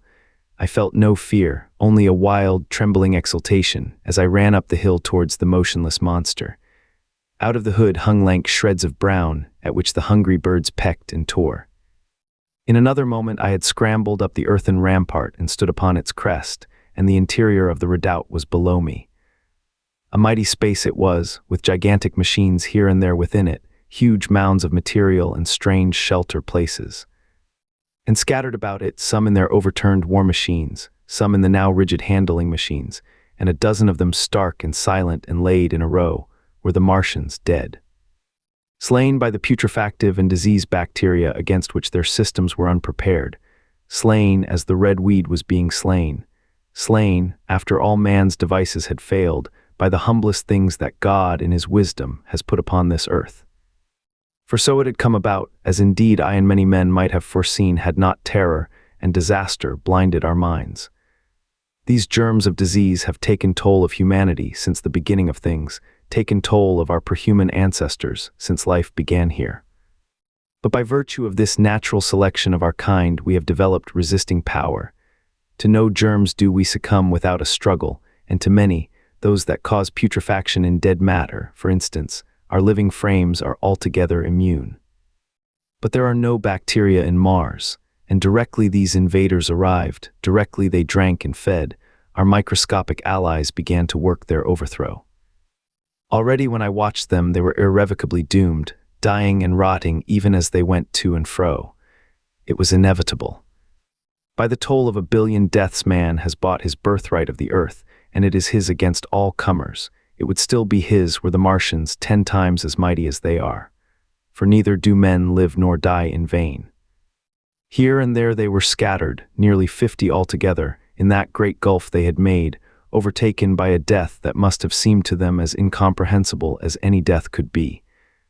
To me also at that time, this death was incomprehensible. All I knew was that these things that had been alive and so terrible to men were dead. For a moment I believed that the destruction of Sennacherib had been repeated, that God had repented, that the angel of death had slain them in the night. I stood staring into the pit, and my heart lightened gloriously, even as the rising sun struck the world to fire about me with his rays. The pit was still in darkness. The mighty engines, so great and wonderful in their power and complexity, so unearthly in their tortuous forms, rose weird and vague and strange out of the shadows towards the light. A multitude of dogs, I could hear, fought over the bodies that lay darkly in the depth of the pit, far below me. Across the pit on its farther lip, flat and vast and strange, lay the great flying machine with which they had been experimenting upon our denser atmosphere when decay and death arrested them. Death had come not a day too soon. At the sound of a cawing overhead, I looked up at the huge fighting machine that would fight no more forever, at the tattered red shreds of flesh that dripped down upon the overturned seats on the summit of Primrose Hill. I turned and looked down the slope of the hill to where, enhallowed now in birds, stood those other 2 Martians that I had seen overnight, just as death had overtaken them. The one had died even as it had been crying to its companions. Perhaps it was the last to die, and its voice had gone on perpetually until the force of its machinery was exhausted. They glittered now, harmless tripod towers of shining metal, in the brightness of the rising sun. All about the pit, and saved as by a miracle from everlasting destruction, stretched the great mother of cities. Those who have only seen London veiled in her somber robes of smoke can scarcely imagine the naked clearness and beauty of the silent wilderness of houses. Eastward over the blackened ruins of the Albert Terrace and the splintered spire of the church, the sun blazed dazzling in a clear sky, and here and there some facet in the great wilderness of roofs caught the light and glared with a white intensity. Northward were Kilburn and Hampstead, blue and crowded with houses. Westward the great city was dimmed. And southward beyond the Martians, the green waves of Regent's Park, the Langham Hotel, the dome of the Albert Hall, the Imperial Institute, and the giant mansions of the Brompton Road came out clear and little in the sunrise, the jagged ruins of Westminster rising hazily beyond. Far away in blue were the Surrey Hills, and the towers of the Crystal Palace glittered like 2 silver rods. The dome of St. Paul's was dark against the sunrise, and injured, I saw for the first time, by a huge gaping cavity on its western side. And as I looked at this wide expanse of houses and factories and churches, silent and abandoned, as I thought of the multitudinous hopes and efforts, the innumerable hosts of lives that had gone to build this human reef, and of the swift and ruthless destruction that had hung over it all. When I realized that the shadow had been rolled back, and that men might still live in the streets, and this dear vast dead city of mine be once more alive and powerful, I felt a wave of emotion that was near akin to tears. The torment was over. Even that day, the healing would begin. The survivors of the people scattered over the country, leaderless, lawless, foodless, like sheep without a shepherd. The thousands who had fled by sea would begin to return. The pulse of life, growing stronger and stronger, would beat again in the empty streets and pour across the vacant squares. Whatever destruction was done, the hand of the destroyer was stayed. All the gaunt wrecks, the blackened skeletons of houses that stared so dismally at the sunlit grass of the hill, would presently be echoing with the hammers of the restorers and ringing with the tapping of their trowels. At the thought, I extended my hands towards the sky and began thanking God. In a year, thought I, in a year. With overwhelming force came the thought of myself, of my wife, and the old life of hope and tender helpfulness that had ceased forever. Chapter 9, Wreckage. And now comes the strangest thing in my story, yet perhaps it is not altogether strange. I remember, clearly and coldly and vividly, all that I did that day until the time that I stood weeping and praising God upon the summit of Primrose Hill. And then I forget. Of the next 3 days I know nothing. I have learned since that, so far from my being the first discoverer of the Martian overthrow, several such wanderers as myself had already discovered this on the previous night. One man, the first, had gone to St. Martin's le Grand, and while I sheltered in the cabman's hut, had contrived to telegraph to Paris. Thence the joyful news had flashed all over the world. 1,000 cities, chilled by ghastly apprehensions, suddenly flashed into frantic illuminations. They knew of it in Dublin, Edinburgh, Manchester, Birmingham, at the time when I stood upon the verge of the pit. Already men, weeping with joy, as I have heard, shouting and staying their work to shake hands and shout, were making up trains, even as near as Crewe, to descend upon London. The church bells that had ceased a fortnight since suddenly caught the news, until all England was bell-ringing. Men on cycles, lean-faced, unkempt, scorched along every country lane shouting of unhoped deliverance, shouting to gaunt, staring figures of despair. And for the food. Across the Channel, across the Irish Sea, across the Atlantic, corn, bread, and meat were tearing to our relief. All the shipping in the world seemed going Londonward in those days, but of all this I have no memory. I drifted, a demented man. I found myself in a house of kindly people, who had found me on the third day wandering, weeping, and raving through the streets of St. John's Wood. They have told me since that I was singing some insane doggerel about the last man left alive. Hurrah! The last man left alive.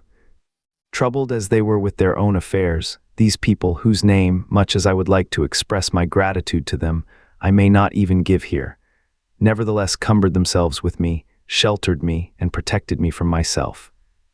Apparently they had learned something of my story from me during the days of my lapse. Very gently, when my mind was assured again, did they break to me what they had learned of the fate of Leatherhead. 2 days after I was imprisoned, it had been destroyed, with every soul in it, by a Martian. He had swept it out of existence, as it seemed, without any provocation, as a boy might crush an ant hill, in the mere wantonness of power. I was a lonely man, and they were very kind to me. I was a lonely man and a sad one, and they bore with me. I remained with them 4 days after my recovery. All that time I felt a growing craving to look once more on whatever remained of the little life that seemed so happy and bright in my past. It was a mere hopeless desire to feast upon my misery. They dissuaded me. They did all they could to divert me from this morbidity. But at last I could resist the impulse no longer, and promising faithfully to return to them, and parting, as I will confess, from these 4-day friends with tears, I went out again into the streets that had lately been so dark and strange and empty. Already they were busy with returning people. In places even there were shops open, and I saw a drinking fountain running water. I remember how mockingly bright the day seemed as I went back on my melancholy pilgrimage to the little house at Woking, how busy the streets and vivid the moving life about me. So many people were abroad everywhere, busied in 1,000 activities, that it seemed incredible that any great proportion of the population could have been slain. But then I noticed how yellow were the skins of the people I met, how shaggy the hair of the men, how large and bright their eyes, and that every other man still wore his dirty rags. Their faces seemed all with one of two expressions, a leaping exultation and energy or a grim resolution. Save for the expression of the faces, London seemed a city of tramps. The vestries were indiscriminately distributing bread sent us by the French government. The ribs of the few horses showed dismally. Haggard special constables with white badges stood at the corners of every street. I saw little of the mischief wrought by the Martians until I reached Wellington Street, and there I saw the red weed clambering over the buttresses of Waterloo Bridge. At the corner of the bridge, too, I saw one of the common contrasts of that grotesque time, a sheet of paper flaunting against a thicket of the red weed, transfixed by a stick that kept it in place. It was the placard of the first newspaper to resume publication, the Daily Mail. I bought a copy for a blackened shilling I found in my pocket. Most of it was in blank, but the solitary compositor who did the thing had amused himself by making a grotesque scheme of advertisement stereo on the back page. The matter he printed was emotional. The news organization had not as yet found its way back. I learned nothing fresh except that already in 1 week, the examination of the Martian mechanisms had yielded astonishing results. Among other things, the article assured me what I did not believe at the time, that the secret of flying was discovered. At Waterloo, I found the free trains that were taking people to their homes. The first rush was already over. There were few people in the train, and I was in no mood for casual conversation. I got a compartment to myself and sat with folded arms, looking grayly at the sunlit devastation that flowed past the windows. And just outside the terminus, the train jolted over temporary rails, and on either side of the railway, the houses were blackened ruins. To Clapham Junction, the face of London was grimy with powder of the black smoke, in spite of 2 days of thunderstorms and rain, and at Clapham Junction, the line had been wrecked again. There were hundreds of out-of-work clerks and shopmen working side by side with the customary navvies, and we were jolted over a hasty relaying. All down the line from there, the aspect of the country was gaunt and unfamiliar. Wimbledon particularly had suffered. Walton, by virtue of its unburned pine woods, seemed the least hurt of any place along the line. The Wandle, the Mole, every little stream, was a heaped mass of red weed, in appearance between butcher's meat and pickled cabbage. The Surrey pine woods were too dry, however, for the festoons of the red climber. Beyond Wimbledon, within sight of the line, in certain nursery grounds, were the heaped masses of earth about the 6th cylinder. A number of people were standing about it, and some sappers were busy in the midst of it. Over it flaunted a Union Jack, flapping cheerfully in the morning breeze. The nursery grounds were everywhere crimson with the weed, a wide expanse of livid color cut with purple shadows, and very painful to the eye. One's gaze went with infinite relief from the scorched grays and sullen reds of the foreground to the blue-green softness of the eastward hills. The line on the London side of Walking Station was still undergoing repair, so I descended at Byfleet Station and took the road to Maybury, past the place where I and the artilleryman had talked to the hussars, and on by the spot where the Martian had appeared to me in the thunderstorm. Here, moved by curiosity, I turned aside to find, among a tangle of red fronds, the warped and broken dog-cart with the whitened bones of the horse scattered and gnawed. For a time I stood regarding these vestiges. Then I returned through the pine wood, neck-high with red weed here and there, to find the landlord of the spotted dog had already found burial, and so came home past the College Arms. A man standing at an open cottage door greeted me by name as I passed. I looked at my house with a quick flash of hope that faded immediately. The door had been forced, it was unfast and was opening slowly as I approached. It slammed again. The curtains of my study fluttered out of the open window from which I and the artilleryman had watched the dawn. No one had closed it since. The smashed bushes were just as I had left them nearly 4 weeks ago. I stumbled into the hall and the house felt empty. The stair carpet was ruffled and discolored where I had crouched, soaked to the skin from the thunderstorm the night of the catastrophe. Our muddy footsteps I saw still went up the stairs. I followed them to my study and found lying on my writing table still, with the selenite paper weight upon it, the sheet of work I had left on the afternoon of the opening of the cylinder. For a space I stood reading over my abandoned arguments. It was a paper on the probable development of moral ideas with the development of the civilizing process, and the last sentence was the opening of a prophecy. In about 200 years, I had written, we may expect, the sentence ended abruptly. I remembered my inability to fix my mind that morning, scarcely a month gone by, and how I had broken off to get my daily chronicle from the newsboy. I remembered how I went down to the garden gate as he came along, and how I had listened to his odd story of men from Mars. I came down and went into the dining room. There were the mutton and the bread, both far gone now in decay, and a beer bottle overturned, just as I and the artilleryman had left them. My home was desolate. I perceived the folly of the faint hope I had cherished so long. And then a strange thing occurred. "It is no use," said a voice. "The house is deserted. No one has been here these 10 days. Do not stay here to torment yourself. No one escaped but you." I was startled. Had I spoken my thought aloud? I turned, and the French window was open behind me. I made a step to it and stood looking out. And there, amazed and afraid, even as I stood amazed and afraid, were my cousin and my wife white and tearless. She gave a faint cry. "I came," she said. "I knew." She put her hand to her throat, swayed. I made a step forward and caught her in my arms. Chapter 10, the Epilogue. I cannot but regret, now that I am concluding my story, how little I am able to contribute to the discussion of the many debatable questions which are still unsettled. In one respect, I shall certainly provoke criticism. My particular province is speculative philosophy. My knowledge of comparative physiology is confined to a book or two, but it seems to me that Carver's suggestions as to the reason of the rapid death of the Martians is so probable as to be regarded almost as a proven conclusion. I have assumed that in the body of my narrative. At any rate, in all the bodies of the Martians that were examined after the war, no bacteria except those already known as terrestrial species were found. That they did not bury any of their dead, and the reckless slaughter they perpetrated, point also to an entire ignorance of the putrefactive process.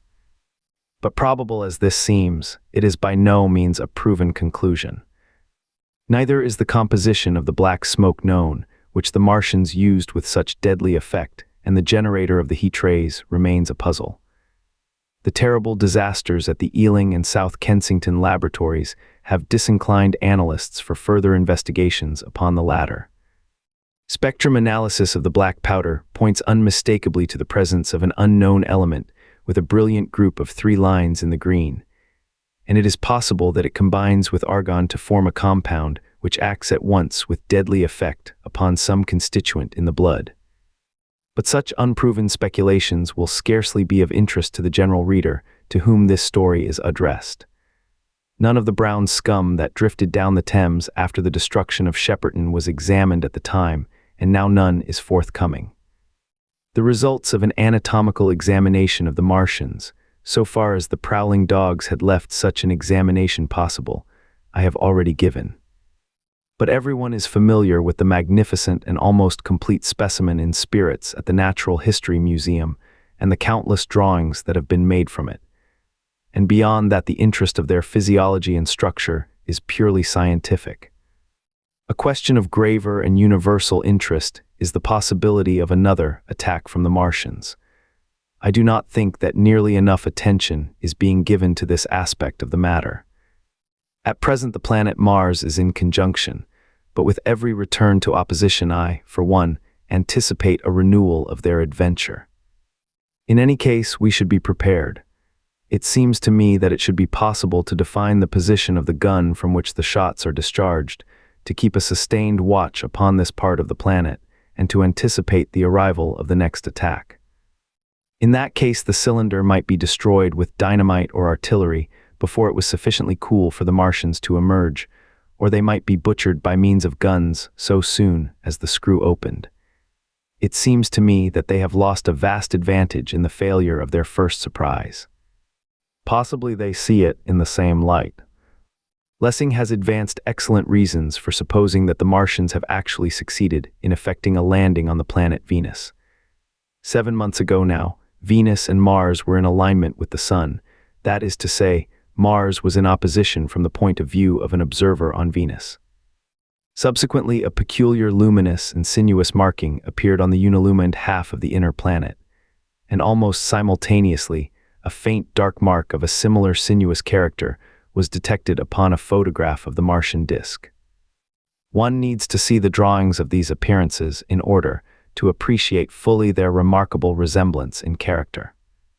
At any rate, whether we expect another invasion or not, our views of the human future must be greatly modified by these events. We have learned now that we cannot regard this planet as being fenced in and a secure abiding place for man. We can never anticipate the unseen good or evil that may come upon us suddenly out of space. It may be that in the larger design of the universe, this invasion from Mars is not without its ultimate benefit for men. It has robbed us of that serene confidence in the future, which is the most fruitful source of decadence. The gifts to human science it has brought are enormous, and it has done much to promote the conception of the commonweal of mankind. It may be that across the immensity of space, the Martians have watched the fate of these pioneers of theirs and learned their lesson, and that on the planet Venus they have found a securer settlement. Be that as it may, for many years yet there will certainly be no relaxation of the eager scrutiny of the Martian disk, and those fiery darts of the sky, the shooting stars, will bring with them, as they fall, an unavoidable apprehension to all the sons of men. The broadening of men's views that has resulted can scarcely be exaggerated. Before the cylinder fell, there was a general persuasion that through all the deep of space no life existed beyond the petty surface of our minute sphere. Now we see further. If the Martians can reach Venus, there is no reason to suppose that the thing is impossible for men, and when the slow cooling of the sun makes this earth uninhabitable, as at last it must do, it may be that the thread of life that has begun here will have streamed out and caught our sister planet within its toils. Dim and wonderful is the vision I have conjured up in my mind of life spreading slowly from this little seed bed of the solar system throughout the inanimate vastness of sidereal space. But that is a remote dream. It may be, on the other hand, that the destruction of the Martians is only a reprieve. To them, and not to us perhaps, is the future ordained. I must confess the stress and danger of the time have left an abiding sense of doubt and insecurity in my mind. I sit in my study writing by lamplight, and suddenly I see again the healing valley below set with writhing flames, and feel the house behind and about me empty and desolate. I go out into the Byfleet Road, and vehicles pass me, a butcher boy in a cart, a cab full of visitors, a workman on a bicycle, children going to school, and suddenly they become vague and unreal, and I hurry again with the artilleryman through the hot, brooding silence. Of a night I see the black powder darkening the silent streets, and the contorted bodies shrouded in that layer. They rise upon me tattered and dog-bitten. They gibber and grow fiercer, paler, uglier, mad distortions of humanity at last, and I wake, cold and wretched, in the darkness of the night. I go to London and see the busy multitudes in Fleet Street and the Strand, and it comes across my mind that they are but the ghosts of the past, haunting the streets that I have seen silent and wretched, going to and fro, phantasms in a dead city, the mockery of life in a galvanized body. And strange, too, it is to stand on Primrose Hill, as I did but a day before writing this last chapter, to see the great province of houses, dim and blue through the haze of the smoke and mist, vanishing at last into the vague lower sky. To see the people walking to and fro among the flower beds on the hill, to see the sightseers about the Martian machine that stands there still, to hear the tumult of playing children, and to recall the time when I saw it all bright and clear-cut, hard and silent, under the dawn of that last great day. And strangest of all is it to hold my wife's hand again, and to think that I have counted her, and that she has counted me, among the dead.